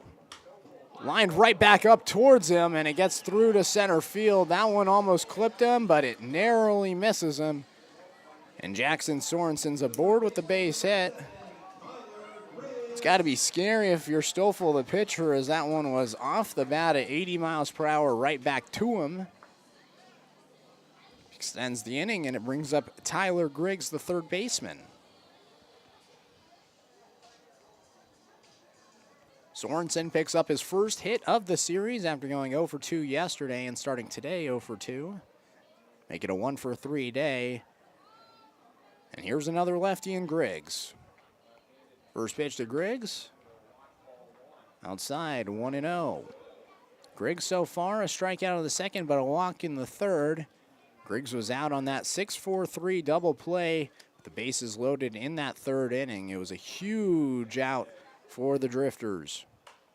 Griggs chops it to 3rd, and it goes right under Michael Soper's glove. Trying to go to 3rd now is Sorensen. The throw catches Justice in hair, and then he'll throw to 2nd, and getting thrown out at 2nd is Griggs. Griggs tried to go to 2nd after they thought the throw would go to 3rd. Sorensen easily got to 3rd, and Justice made the smart decision, threw it to 2nd. Griggs got aggressive, but he's gunned out by Jordan Justice, and that'll do it for the 5th. It was an error that Griggs reached on, but the error doesn't cost the Drifters as they get out of the inning without surrendering a run. 8-2, Springfield leads. We head to the 6th. You're watching the Springfield Drifters here on the Drifters live stream.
Top of the sixth inning, the Springfield Drifters currently lead the Yakima Valley Pippins 8-2.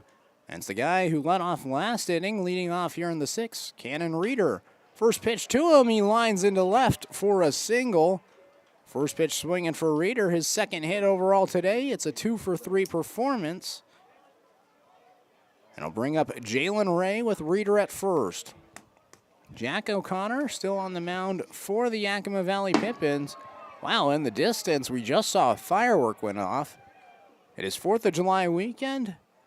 Happy 4th of July to everyone out there. It was Canada Day yesterday, and now we get to celebrate America this weekend. This one's fouled away by Jalen Ray, 0-1. Sun beginning to set a little bit here in Yakima, and man, is it shaping up to be a pretty sunset. Towards the left side of the ballpark, it is getting a little bit redder, and towards the outfield, it's getting pinker in the sky. Absolutely gorgeous right now here in Yakima. Throw back to first, Reeder in there safely. They're keeping an eye on Reeder after he had a stolen base earlier.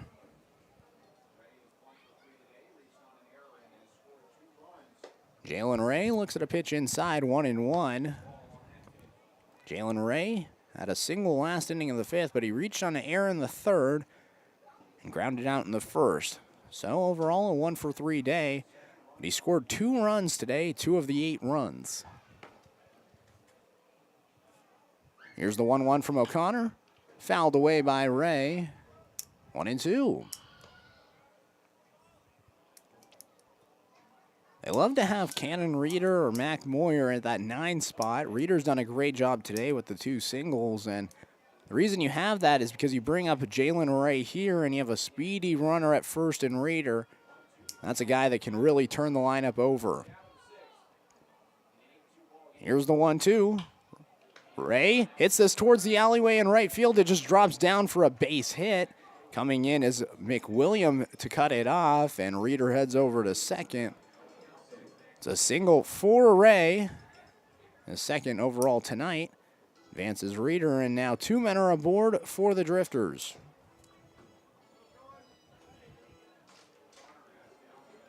So to bring up Michael Soper, who today has the sombrero. 0-for-3, 3 strikeouts. Looking to avoid the golden sombrero, which is 4 strikeouts. Soper's going to show bunt, gets it down the third base line. Coming in as Griggs, he'll throw to first, and he gets Soper just in time, but Soper does his job. It's a sac bunt, and it advances 2 runners into scoring position for the Drifters.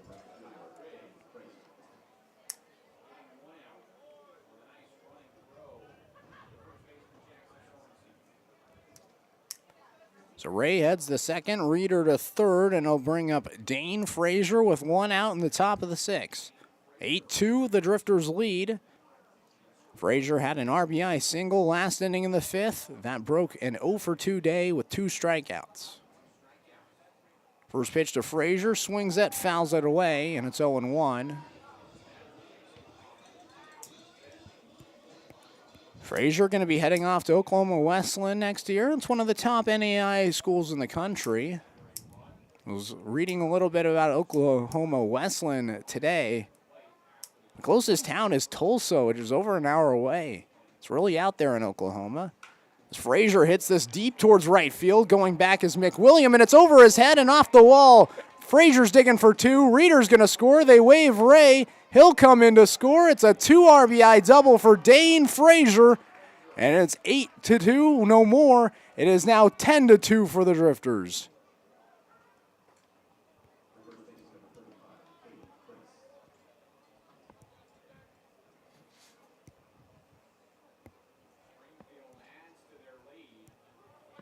It was the middle innings yesterday for the Pippins. Today, the middle innings paying off for Springfield.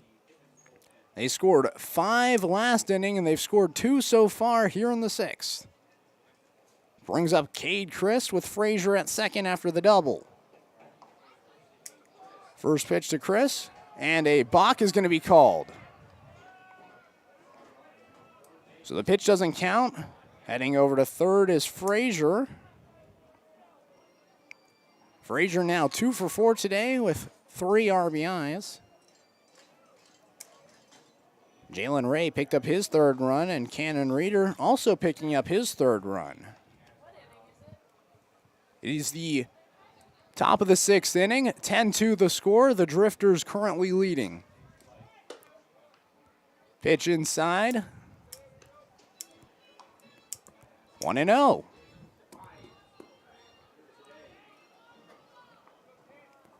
So Frazier over at third after the balk.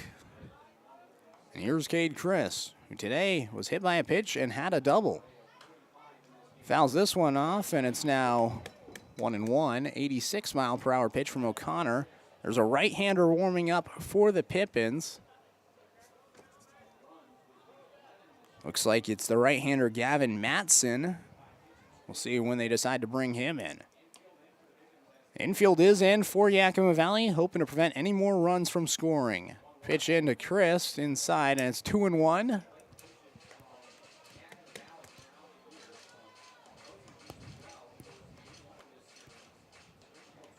So we were talking about Oklahoma Westland. That's a school that's been talking to Cade Chris. There's been several colleges contacting him. Here's the 2-1. Chris waits for it and fouls it away. 2-2. Man, this sunset right now in Yakima is gorgeous, especially with the hills in the background. Real nice day. Definitely a little bit cooler than yesterday. But the bats today for the Drifters are hot. 2-2 the count, 1 out. Runner at third. Here's the pitch. Chris looks at it inside, and the count's full.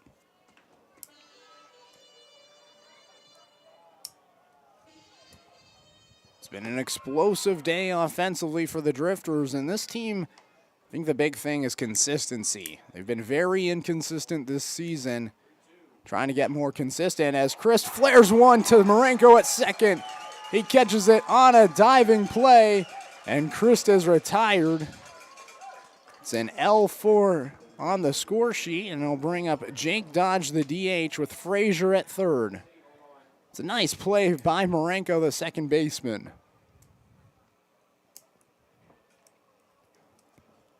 So here's Jake Dodge, who today had a RBI double. 2 runs came in on that double last inning. He had a single in the fourth.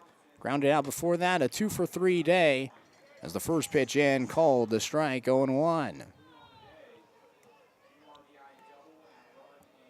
10-2, the Drifters lead in the top of the 6th. Jack O'Connor on the mound, the 0-1. Outside, 1-1. Man, Jake Dodge can really swing the bat. He's probably been the most impressive hitter consistently throughout the year for the Drifters. As they'll golf at that one, 1-2. Dodge second on the team in batting average behind Jalen Ray, but he's only had 2 games so far throughout the year that he hasn't had a hit in. He's also had now 5 multi-hit games. The 1-2 outside gets past Olsen, but staying at third is Frazier, and it's 2-2.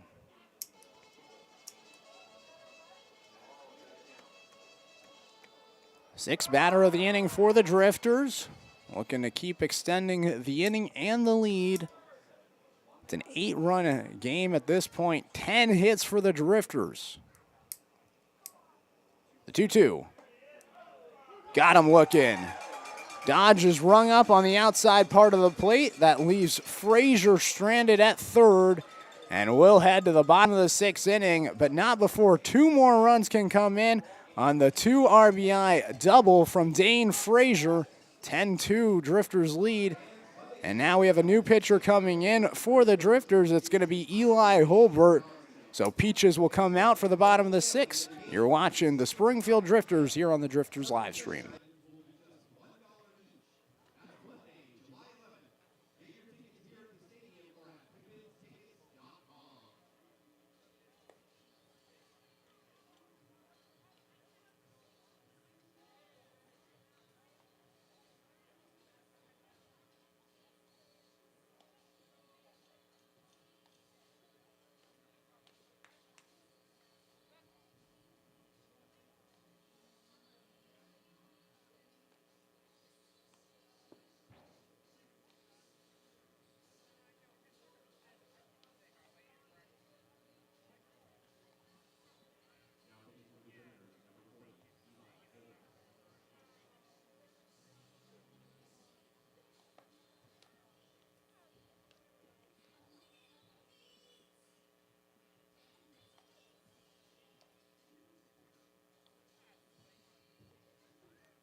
Bottom of the 6th inning.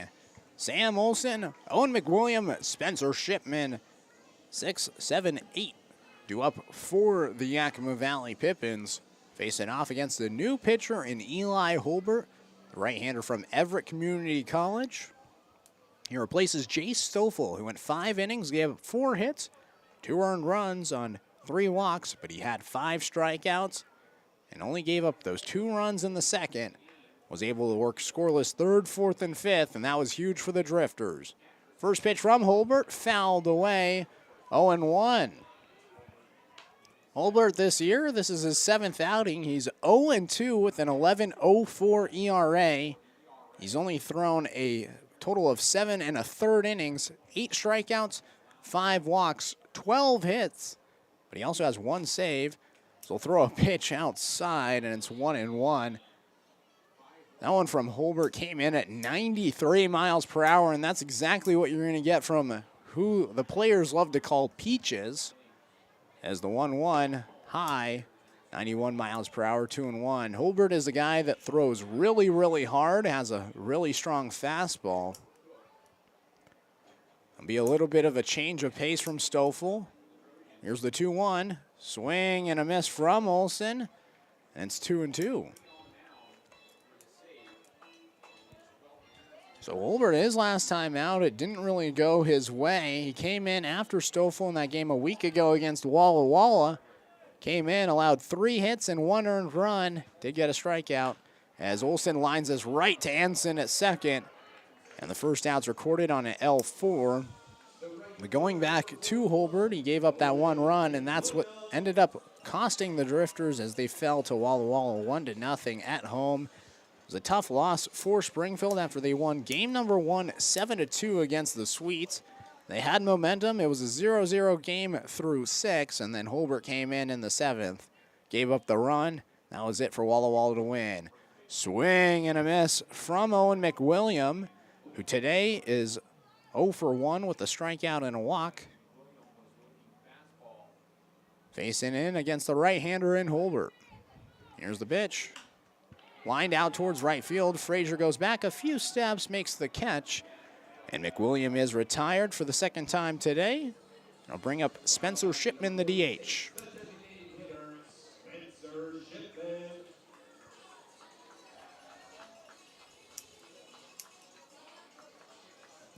Shipman today doubled in the 2nd and came around to score. He was one of the 2 runs to come in as he doubled in Sam Olson earlier. And his buddy on deck, Spencer Marenko, was the one to bring him in as the first pitch jams him up inside as he fouls it away, 0-1. 93 again from Holbert. Holbert, one of the hardest throwing pitchers on this team.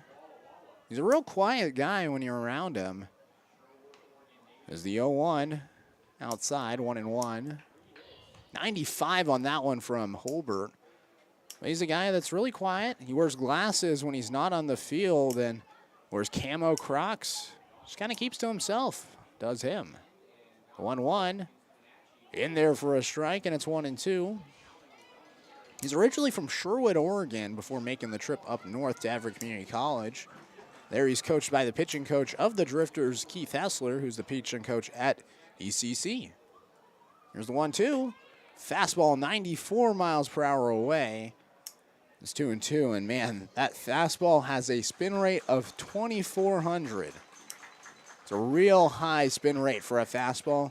The average is around 2,000 to maybe 2,200. Off-speed slider, 87 miles per hour. Misses. The count's full to Shipman. His nickname is Peaches. That's what everybody calls him. As the 3-2 misses away. And Shipman's aboard with a walk. Runner at first now, 2 outs, bottom of the 6th. 10-2, the Drifters lead. It's an 8-run lead for the Drifters, and it's 10 unanswered runs. Yesterday it was 10 unanswered for Yakima Valley. Today it's 10 unanswered for the Drifters. It's been a tale of 2 games. This brings up Spencer Marenko. First pitch to him.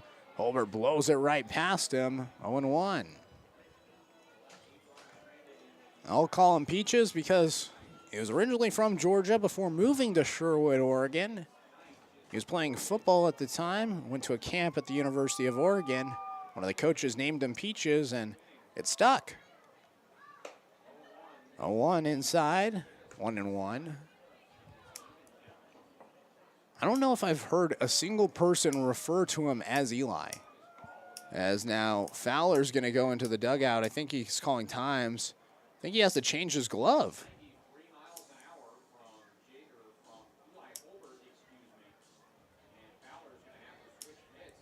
So Fowler's going to want a different mitt. I'm not sure what happened with his catching mitt. But he had to call times. 1-1 the count. Runner at first and Spencer Shipman as more fireworks begin to explode in the distance. As it is 4th of July weekend and people here in Yakima are very, very excited to celebrate. There was fireworks going on all last night. And I expect to see more tonight. Another decent turnout here at Yakima. Definitely more people yesterday, but yesterday was a fireworks show. As the first pitch in a practice throw from Holbert's in there, and Fowler says, all right, the glove's okay, let's do this. So Spencer Marenko up, he's the 9-hole hitter. He had the RBI single in the second, struck out swinging in his second at bat in the fourth. The 1-1, he'll line to left, and it gets down the line fair. Coming over is Justice to field it, but staying at second is Shipman. And it's just a single for Marenko, his second hit of the night. And 2 runners are on for the top of the order, and Hank Dunn for the Yakima Valley Pippins.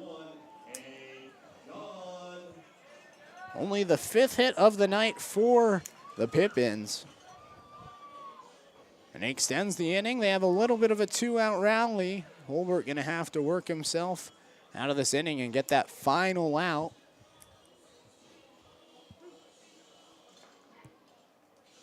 Dunn today, 0 for 3 with the strikeout looking in the first, a line out and a fly out.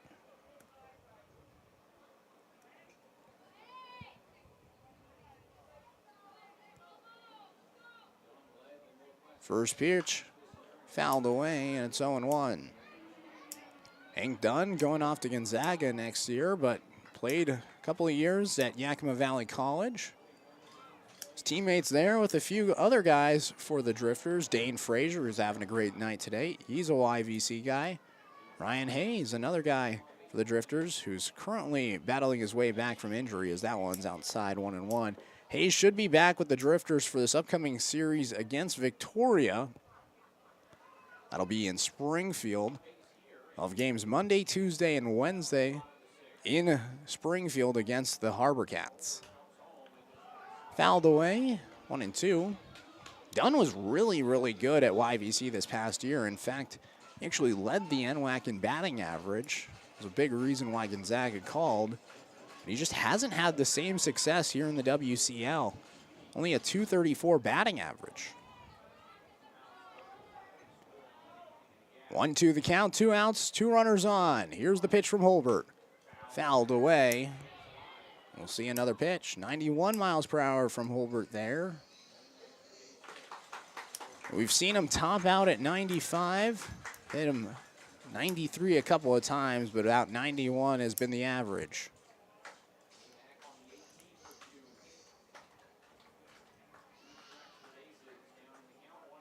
Here's another 1-2. Gets in the dirt, past Fowler, heading to third and second are the runners, and the throw to second, not in time, as Marenko just beats the throw from Fowler. It's a bold decision by the catcher to go to 2. The runner in Shipman headed to third. And now Hank Dunn in a different situation. He has 2 runners in scoring position. 2-2 the count, 2 outs, bottom of the 6th. 10-2 the Drifters lead. Here's the pitch from Holbert. Right down the heart of the plate, 91 miles per hour. It freezes up Hank Dunn, and Holbert gets strikeout number 1, and it ends the 6th inning, leaving 2 runners in scoring position. Just the 1 hit for Spencer Marenko and the Pippins. We head to the 7th, 10-2 the Drifters lead. You're watching the Springfield Drifters here on the Drifters live stream.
Back here for the 7th inning, 10-2 the Drifters lead as the first pitch into Jordan Justice is fouled away. 0-1. There's a new pitcher on the mound. It's Gavin Matson. He's the right-hander from YVC, Yakima Valley College. 0-1 to Jordan Justice. Misses 1-1.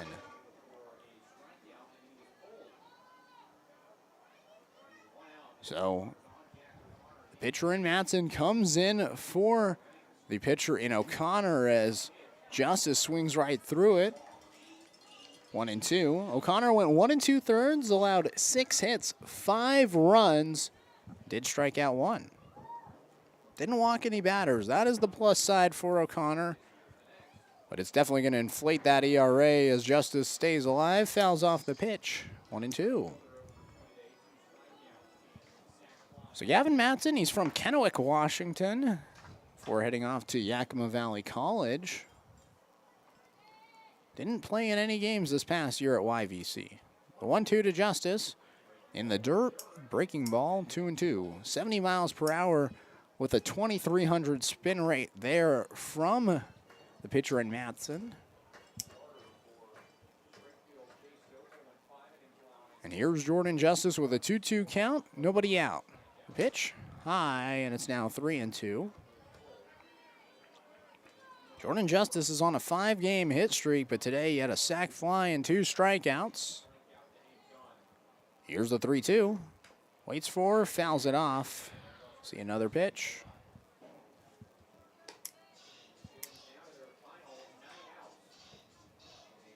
Matson's been throwing a lot of off-speed pitches to start this at-bat with Justice. See if he tries to blow him by with the heater. Swing and a miss, and he did. It's a fastball high. Jordan Justice chases his 3rd strikeout today. And the Drifters have 2 batters now with sombreros.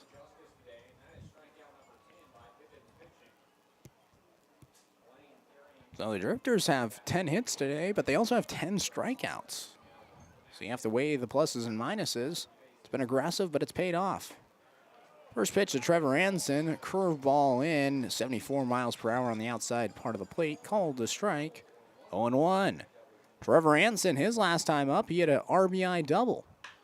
Grounds it to the left side, Griggs snags it at third, he'll throw across the diamond and get Anson at first. 2 up, 2 down to start the 7th. Great start for Gavin Matson.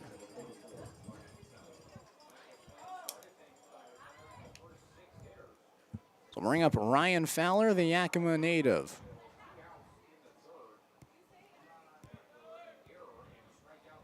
Matson shakes his head a couple of times, now nods, the windup and pitch.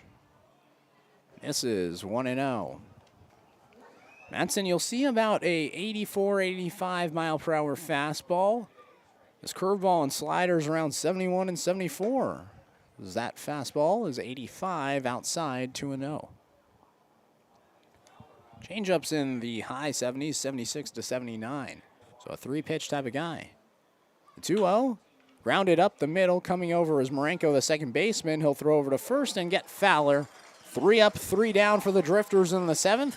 It's time for Take Me Out to the Ballpark. The Drifters lead 10-2 as we head to the bottom of the 7th. You're watching the Springfield Drifters here on the Drifters live stream.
Bottom of the 7th inning, 10-2, Springfield leading. Eli Holbert back on the mound for the Drifters. It's been 10 unanswered runs after 2-0 was the score after the 2nd inning. As the first pitch here in the bottom of the 7th misses below the knees to Connor Cabales. 1-0. Cabales, Jackson Reed, and Jackson Sorensen due up for the Pippins. Sun beginning to set here in Yakima. 9:22 is the time. A little over 2 hours and 10 minutes through this one. Tomorrow it's going to be a little bit earlier of a start. It's going to be 6:05 tomorrow. Last 2 nights have been 7:05. The 1-0 to Cabales. Just misses him inside, and it's 2-0. Cabales turned and looked like that might have hit him, but he's able to avoid it, and it's just 2-0. Here's the 2-0 from Holbert. Runs inside again. 3-0 the count. Nobody warming up right now in the Drifters bullpen. as they lead by 8, rolling with Holbert. Here's the 3-0. In there for a strike, 3-1. And Holbert hasn't reached 90 miles per hour to start this inning. His fastball's coming in at about 89. Maybe a little bit of wear and tear after that inning in the 6th. Line towards the right side of the field. Anson snags it at second, and the first out is recorded. Holbert got a line out to start the 6th, and it was exactly to Anson. Sam Olson lined out to him. Holbert actually got the first 2 batters out in the 6th before allowing a walk and a single. But a high-pressure situation for Hank Dunn as both runners advanced on a pass ball. But ultimately, Holbert struck out Dunn looking on a fastball right down the heart of the plate. First pitch to Reed, below the knees. 91 from Holbert there. Reed, so far today, hitless. He does have a walk back in the 3rd. In there for a strike, 1-1. 5 hits today for Yakima Valley, 10 hits today for Springfield. Only 1 error for Yakima Valley, but it was a huge one, as gets past Fowler. 2-1 still. It was a huge error as it extended the inning for the Drifters in the 5th. They were able to score 5 runs in that inning, and that was huge for them. At that point, they were already ahead 3-2, but it really busted the game open. 2-1 outside, and it's now 3-1. You go from a 1-run game to then a much larger lead of 6. It kept Stoffel in the game. 3-1. Below the knees, and Reed's going to reach on a walk. His 2nd time reaching base safely via the walk. And bring up Jackson Sorensen.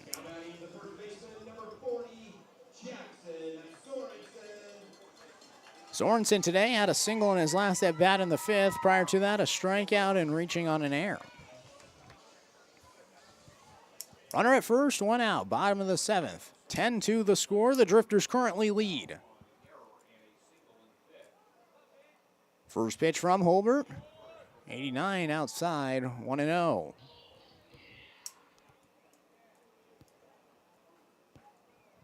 I think that inning was huge because Stoffel came back out and they needed that extra inning from him.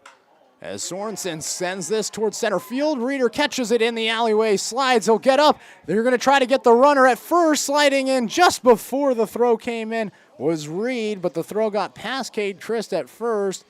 I think if Cannon Reeder stays on his feet instead of falling to the ground, he could maybe get that throw at first. He definitely has a cannon of an arm, no pun intended, but it's just a line out from Sorensen, and it'll bring up Tyler Griggs, the 3rd baseman.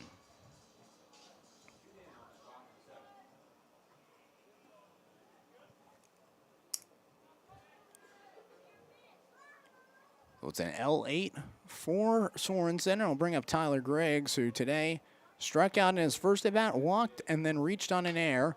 He'll lift this one towards right field, and it's dropping quickly, but Anson catches it over the shoulder, and that'll do it for the bottom of the 7th inning. Just 1 runner reached base safely in Jackson Reed. It was via the walk. Holbert, another scoreless frame. We head to the 8th inning. 10-2, the Drifters lead. You're watching the Springfield Drifters here on the Drifters live stream.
Cannon Reeder to lead things off for the third time today as the 9-hole hitter.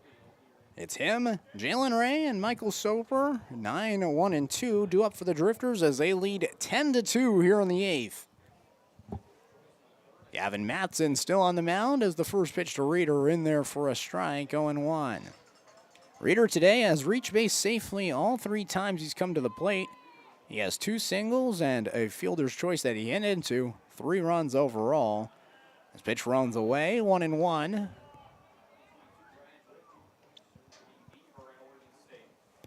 Reeder heading off to OSU next year. The 1-1.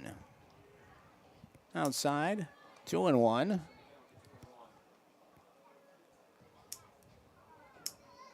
Went to high school in Bend. Prior to that, he lived in Florida and Mississippi.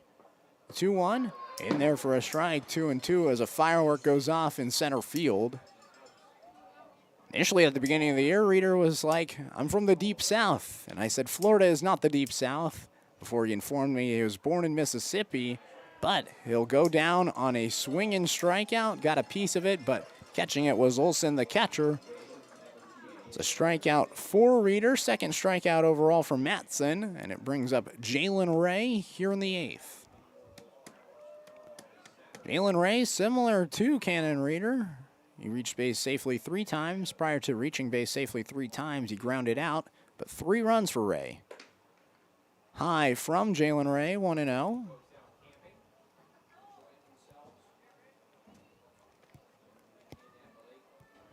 Here's the 1-0. That one low, and it's 2-0. Jalen Ray was teammates with third baseman Tyler Griggs for the Yakima Valley Pippins. They're teammates there this past year at Central Arizona. He'll line this to the right side. Catching it is Sorensen on a dive. And Ray is out on an L3. Second out is recorded here in the 8th. 10-2 the Drifters lead. 2 outs and nobody on.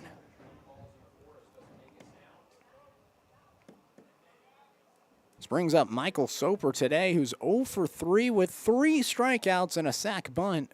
Again, trying to avoid the golden sombrero. He already has the sombrero. One of 2 batters today with 3 strikeouts. First pitch in there for a strike, 85-mile-per-hour fastball, 0-1. This has got to be an adjustment if you're a hitter. I mean, you've been seeing pitchers that throw in the 90s as a fastball, high 80s. Now you're seeing a mid-80 fastball. This one lined up the middle. Soper gets it through. It's a single for him. 11th hit for the Drifters as there's a runner on with 2 outs here in the 8th. So Matson came in, got 5 straight outs, including 2 strikeouts. Now allows his first base runner on a hit. And it brings up Dane Frazier today, who started his day pretty poorly. Started with 2 strikeouts, but on that second strikeout, he reached base safely because it was a drop third strike. Since then, he had an RBI single in the 5th and a 2 RBI double in the 6th. Back-to-back great at-bats for the Yakima Valley College product that's heading off to Oklahoma Westland. One thing I will say about YVC is they do a great job putting their players in colleges around the country. First pitch to Frazier. In the dirt, Olsen keeps it in front of him. 1-0. On deck is Cade Christ. 2 outs. Top of the 8th. It's game 2 of the 3-game series yesterday. It was 11-7 the final, but Yakima Valley led 11-1 entering the 9th inning. Today, a different story. 10 unanswered for the Drifters. 1-0. Frazier looks at it. 84 on the inside part of the plate. 1-1.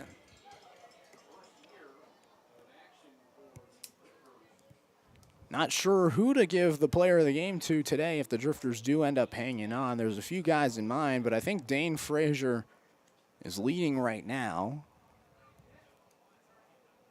The 1-1 off speed in there for a strike, 1-2. I can see Frazier, who today is 2 for 4 with a double and 3 RBIs. You can see Cannon Reeder, who's had 3 runs, 2 hits, as well as Jalen Ray, 3 runs and 2 hits.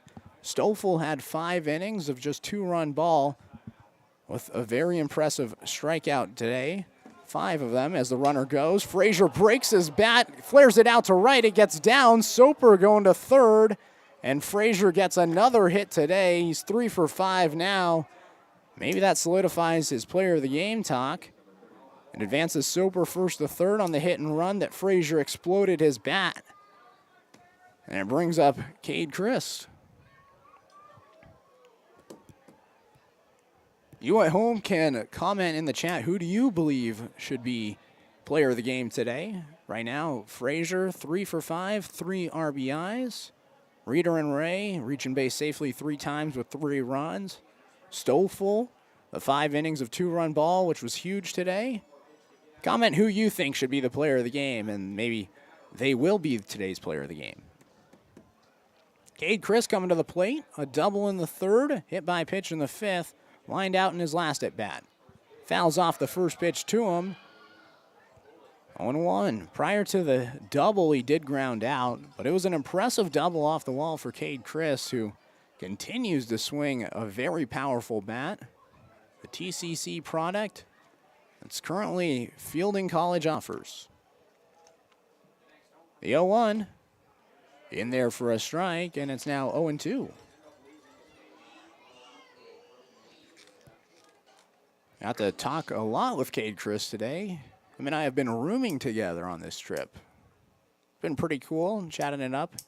Talking about Thurston football, which he played for and I called this past year. The 0-2, swing and a miss from Chris. And that'll do it for the top of the 8th inning. 2 hits for the Drifters with 2 outs, but they're both left stranded at first and third. We head to the bottom of the 8th inning. 10-2 the score, the Drifters lead. You're watching the Drifters here on the Drifters live stream on the road in Yakima.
Welcome back to Yakima County Stadium. Knight Uretsky, your play-by-play man here on the road, calling the Drifters, who are currently leading 10-2. New pitcher on the mound, it's the right-hander Daniel Furman.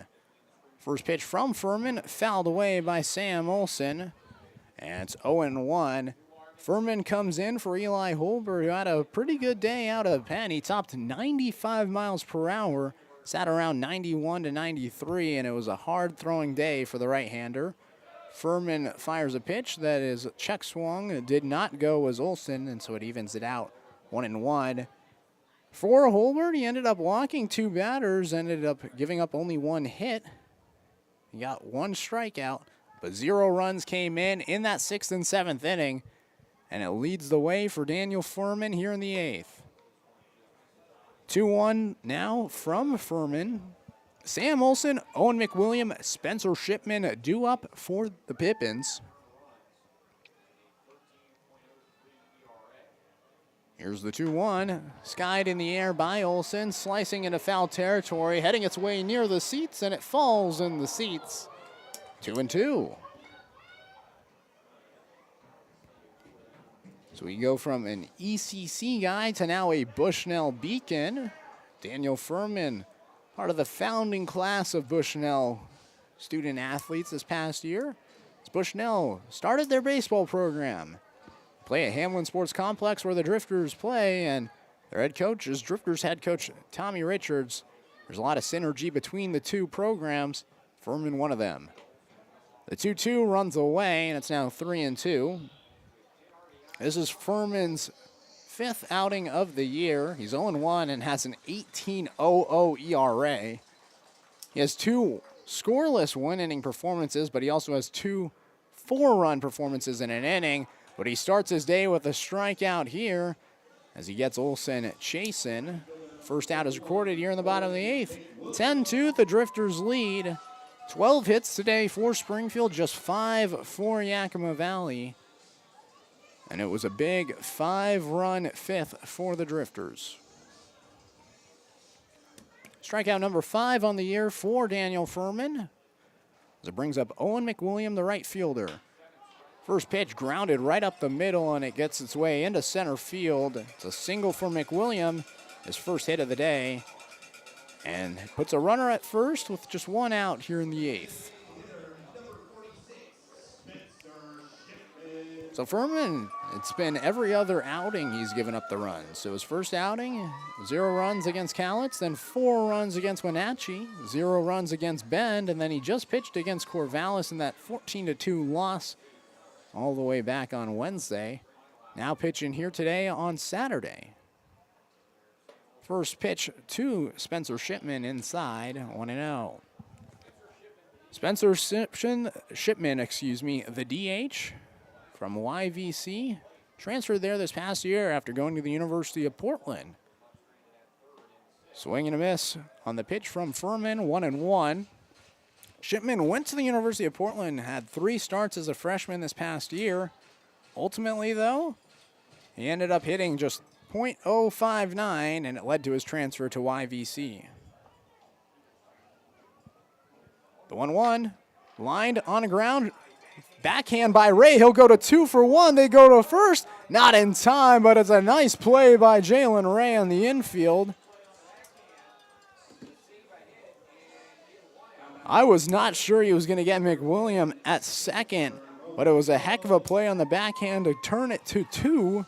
Shipman beats out the throw. It's a fielder's choice play. 2 outs in the 8th. 10-2 the Drifters lead. Brings up the 9-hole hitter, Spencer Marenko.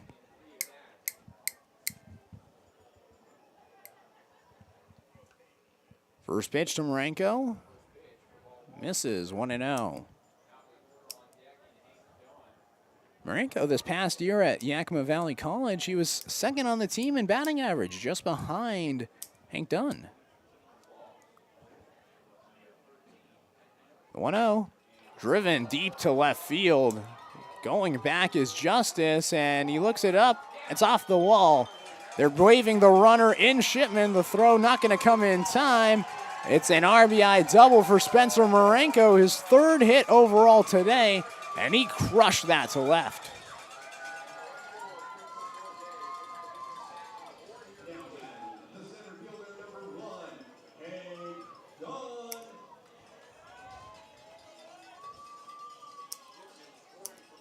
So it'll bring up Hank Dunn again.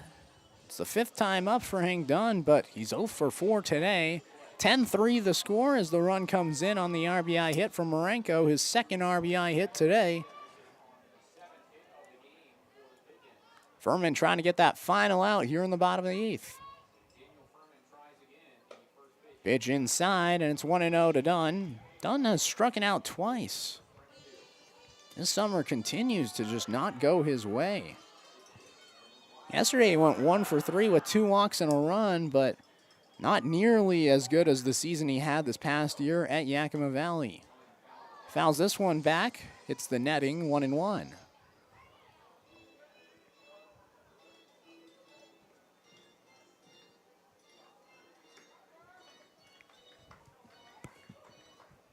So he has 18 strikeouts now on the year, and this is his 18th game of the season. He's averaging a strikeout a game. The 1-1 misses, and it's just 2-1.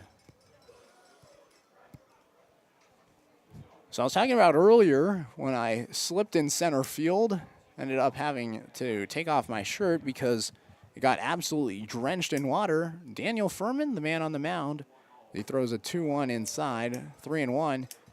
He gave me a shirt to put on to replace that shirt, so shout out Daniel Furman. It's a nice shirt that he gave me. I think it's one of the pitcher's warm-up shirts. I've never worn one of these before. Normally you wear it over a shirt. The pitchers like to wear it during batting practice as the 3-1 inside, and Dunn's going to reach for the first time today on a walk. So 2 runners aboard, Dunn at first, Marenko at second, and it'll bring up Connor Cabales, who today is 1 for 4 with a single back at the first. But Furman gave me the shirt today, and at least I'm wearing it for this game, for this broadcast. It's definitely paid off today as the Drifters currently lead 10-3. But I appreciate it a lot from Daniel Furman. First pitch to Cabales, in there for a strike, 0-1. That's just the type of guy that you're going to find with Daniel Furman. He's a real good guy. One of the older guys on the Drifters, and despite being a NAIA guy, he's a guy that has a voice that matters in this locker room. 0-2, the count now after that one's a strike thrown to Cabales.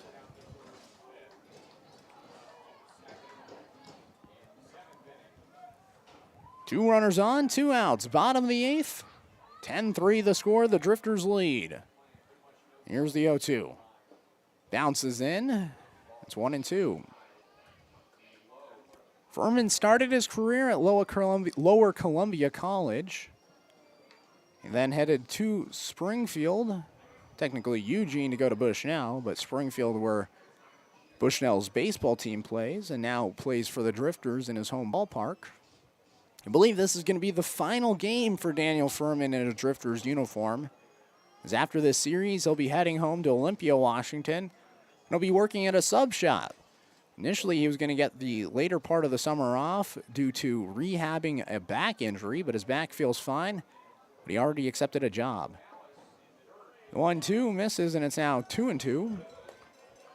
So he had the job lined up at an Italian sub place, and unfortunately, the Drifters are going to miss him because he has to go work and make money.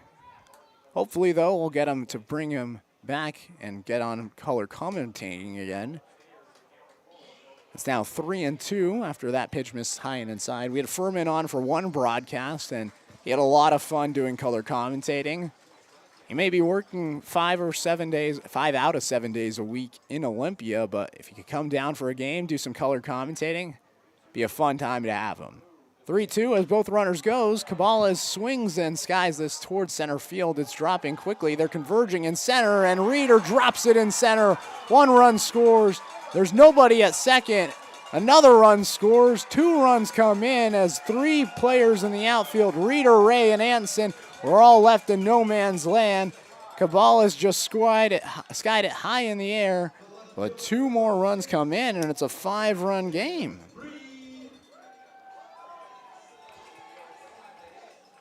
It's going to go down as a hit because it really was in no man's land. It was a tough play for everybody. The shortstop, second baseman, and Reeder. Reeder probably had the best play, and it looked like he tried to catch it and dive for it at the same time. But it was a tough play. But it's a hit for Cabales, a double for him as he finds his way to second. And now this one from Reed, grounded up the middle. It gets past Anson, the second baseman, into the outfield. Cabales is going to score, and it's a 4-run game. It's a hard hit ball, 95-mile-per-hour hit off the bat. It eats up Anson, finding its way into the outfield, an RBI single. And another run comes in. 10-6 the score. Fourth run of the inning. First pitch in there for a strike to Jackson Sorensen, 0-1. So Jackson Reed, a base hit and an RBI. His first hit of the game. Here's Jackson Sorensen, who had a hit earlier. It's 1-1 as that pitch misses outside. He had a hit in the fifth. Other than that, he's 0 for 3 after reaching on an error in the third.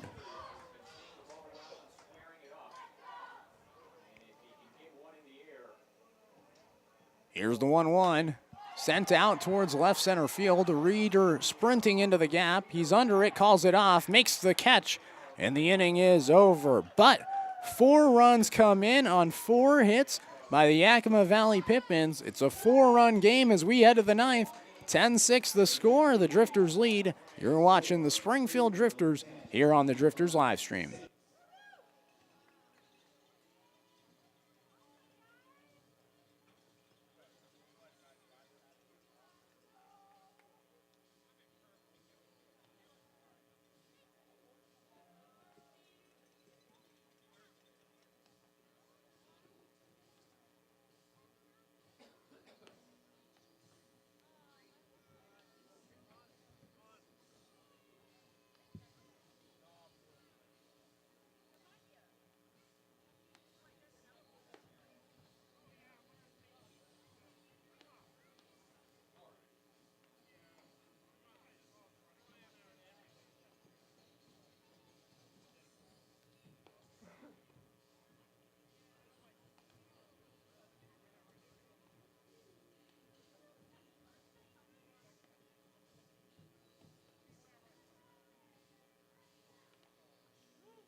It's a 4-run game as we enter the ninth inning. The Drifters lead 10-6. Jake Dodge going to lead things off for Springfield. He's going to be followed by Jordan Justice and Trevor Anson. First pitch, swing and a miss from Dodge, and it's 0-1. Gavin Matson still on the mound for Yakima Valley. He's been really, really good. Has gotten 3 strikeouts and has only allowed 2 hits in his 2 innings of relief. The 0-1 misses, and it's now 1-1. Got a comment from Cheryl Walker talking about defensive player game and Ryan Fowler, and I definitely agree. Ryan Fowler's done a great job behind the plate today, despite all the adversity that he had with the hit by pitches. As this one comes behind us, not hit by pitch, but rather he fouled it off his ankle, and he's had so many balls in the dirt today. He's done a good job behind the plate in his homecoming game. So good job for Ryan Fowler defensively. I think he's probably, in my eyes, he's been the best defensive catcher. He's done a great job keeping balls in front of him. The 1-2 outside. It's 2-2. Jake Dodge today had a 2 RBI double in the 5th. Also had a single in the 4th, a 2-for-4 day with a strikeout. Here's the 2-2. Dodge reaches for it, lines it towards left field, but jumping up and catching it is Jackson Reed. It was a tough play as it just kept on hanging up. But Dodge is out on a lineup, a 2-for-5 day for Dodge after going 2-for-5 yesterday. That one was a hard hit ball by Dodge. 90 mile per hour off the bat. It's an L7 lineup, and here's Jordan Justice. First pitch off speed, 72 miles per hour inside, 1-0. Jordan Justice, similar to Michael Soper today. 3 strikeouts with a sac hit. Soper, though, had a single in his last at-bat. Justice pops this in the air deep to center field. Now left field and center fielder coming back, and making the catch is the center fielder, Dunn. Second out's recorded. So we'll bring up Trevor Anson, the second baseman. Second out is recorded. Nobody on here in the ninth. Looks like another pitcher's warming up for the Drifters in the bullpen. So it looks like Daniel Furman's day is going to be over after that 4-run eighth, as the first pitch to Anson gets past the catcher Olsen. He didn't even try for that one. It's a 73-mile-per-hour slider away, and Olsen just didn't even have any effort to go try to catch it. Here's the 1-0 to Anson, and it gets in the dirt and gets past Olsen again. Man, he's had a lot of balls get past him today.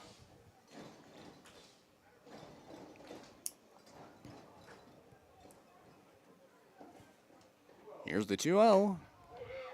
Inside. 3-0. Trevor Anson, an RBI double in the fifth.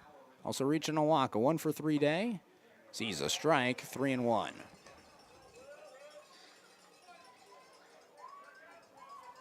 Two outs for the Drifters. It was a 5-run fifth and a 2-run sixth that blew this game open as Anson grounds it to Cabales at short. A quick throw across. Man, that was a bullet from Cabales to get Anson.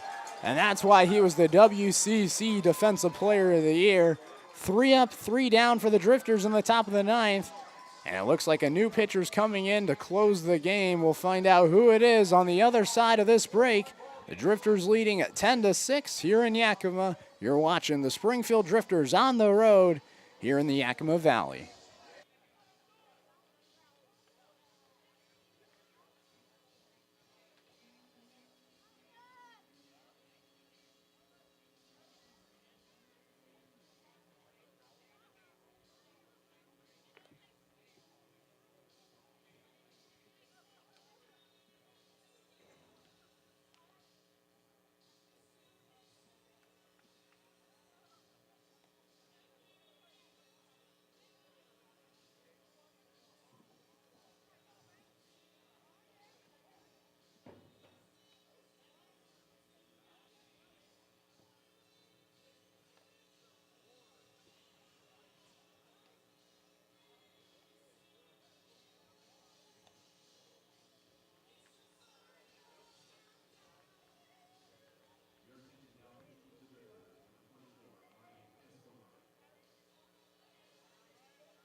Bottom of the ninth inning.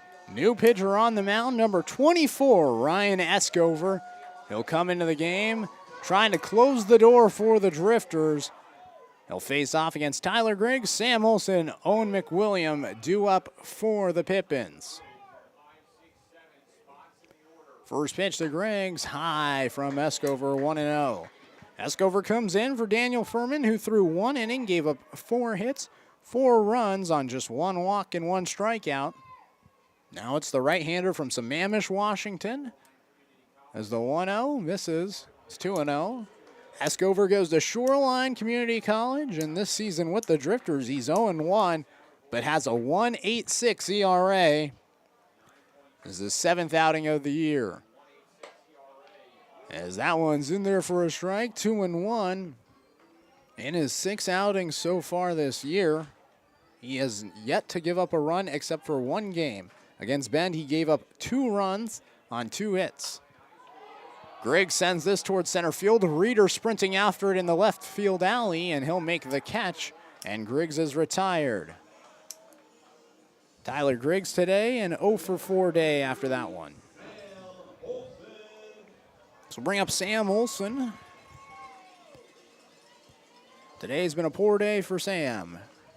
He's 0 for 3 hitting with a walk, grounded into a 6-4-3 double play with the bases loaded, and he gave up basically the 3 runs that gave the Drifters the lead at the beginning of the game as the first pitch to him's called the strike, 0-1.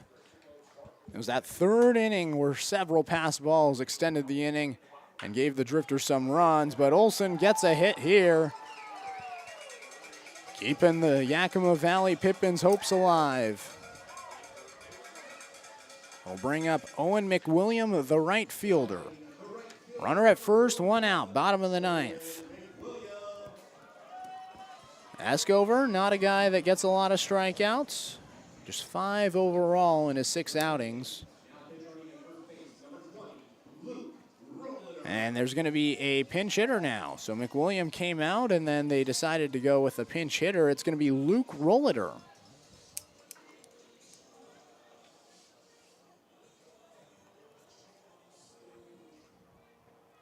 Now Rolliter will come into the game. Rolliter yesterday, he had a double and a single, but also grounded into a double play and also grounded out in his last at bat. So he started the day hot, 2 for 2 with 2 hits and an extra base hit, but ultimately ended 0 for 2 after starting hot. As a runner at first now as the first pitch to him, crushes the left. It's going back towards the wall, and it's off the track again. Digging for 3 as Olson. They're going to wave him, and there's not going to be a throw to the plate as it's an RBI double for Luke Rolliter, and it's 10-7.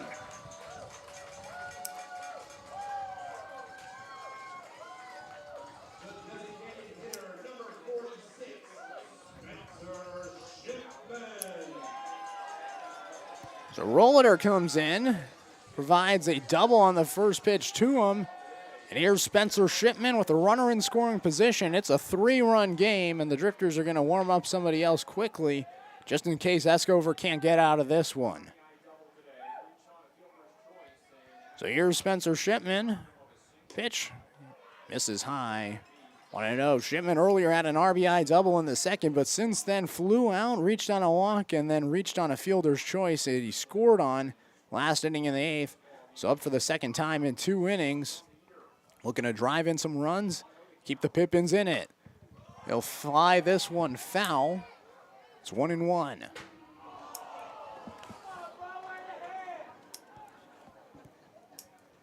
The wind's starting to pick up now that it's nighttime here in the Yakima Valley. During the daytime, the flag was absolutely still. It was just straight down. Right now, it's blowing out towards right field.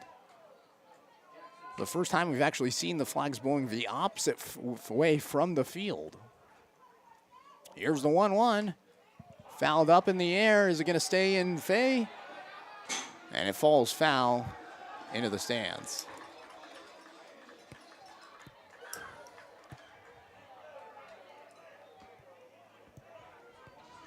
One, two, the count, 1 out. Runner at second in Luke Rolliter.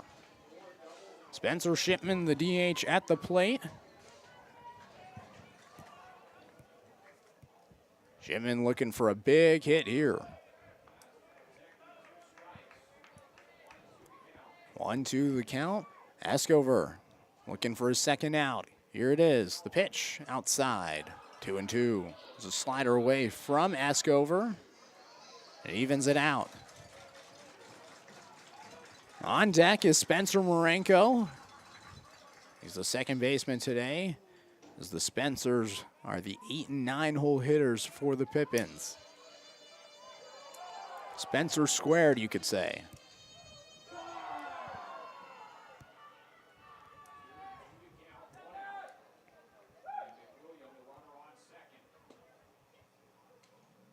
Here's the 2-2. Fouled away.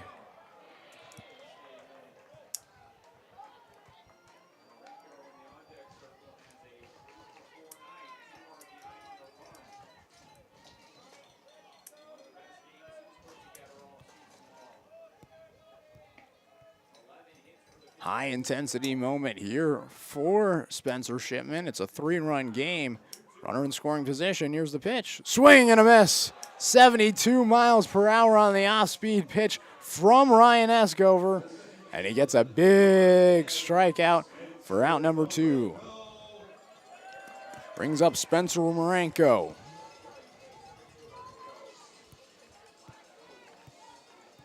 Marenko today, 3 for 4. 3 hits, 2 of them singles, 1 a double. He also scored a run on the double last inning in the 8th, which is an RBI double. As the first pitch to him, 82 miles per hour away, 1-0. Other than the 3 hits, he did strike out. And now the Pippins are down to their final out of the game.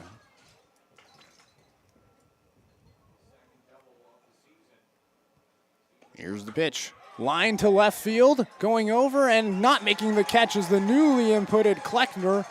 Coming around to score on the RBI hit is Spencer Marenko. And it's 10-8. Marenko again, another RBI hit. He has 3 RBIs today. And it brings up the top of the order with Hank Dunn. And now Hessler's going to come out, chat with Escover, and we'll see if Escover's day is over. And it is. So that'll do it for Ryan Escover. We'll step aside and take a break. We'll find out who the new pitcher is here on the Drifters live stream. 10-8 the score, and it's a brand new ball game here in the bottom of the 9th.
So the new pitcher in the game is Zach Chonkich, the right-hander from Pepperdine. He'll come in trying to close the door. 10-8 the score.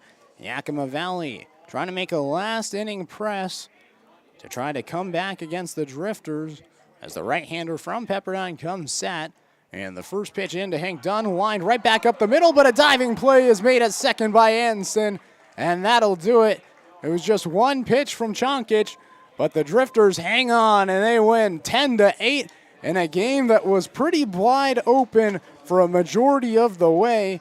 But ultimately, Yakima Valley scored 4 runs in the 8th inning, 2 runs in the 9th inning. They made it a 2-run game late with the tying run at the plate, but Hank Dunn lines out to Anderson to end this one here in the 9th as the Drifters come in to Yakima and win Game 2 10-8. It's a big win for the Drifters after dropping Game 1 11-7 yesterday. It was a 5-run fifth inning after a 3-run third, and it was a 2-run sixth that really was the difference today. That 2-run double by the Yakima Valley College product, and Dane Frazier was the difference. And Frazier, we're going to give him the player of the game today, and what a day for Dane Frazier. He reached base safely 4 times today, had a 3-for-5 day with an overall 3 RBI performance. This is a 3-for-5 day after a 3-for-5 day yesterday, and ultimately he was the one to get player of the game today. Ryan Fowler, great playing behind the plate. He was hit by a pitch. He battled out a lot of pitches in the dirt today, and I think that he was very impressive defensively. But offensively, Dane Frazier is today's player of the game as the Drifters win 10-8 overall here in Yakima. Thank you for everybody that's been involved in this broadcast. Thank you to the Yakima Valley Pippins for allowing us to be here, to have this booth, to broadcast this baseball game on the road. It means so much that we get to go on the road today here in Yakima, and we are so excited to provide you Drifters baseball on the road for the remainder of the season. Tomorrow we'll be playing at 6:05 p.m. in Yakima Valley. Then we'll be traveling all the way back for Monday, which the Drifters will be then playing against Victoria. That one's going to be at 6:35 in Springfield on Monday, so a quick turnaround the next 2 days. But don't forget to tune in tomorrow at 6:05 as the Drifters take on the Yakima Valley Pippins for Game 3 of this series, and whoever wins is going to win the series overall. It's a pretty big game between the two teams. The Drifters now 10-16 overall. Yakima Valley falls to 8-18 rather. But that'll do it for me here in Yakima Valley. Let's hope I catch the bus today this time, as yesterday I missed the bus. And we'll see you guys tomorrow. Drifters win. Going for the series win tomorrow.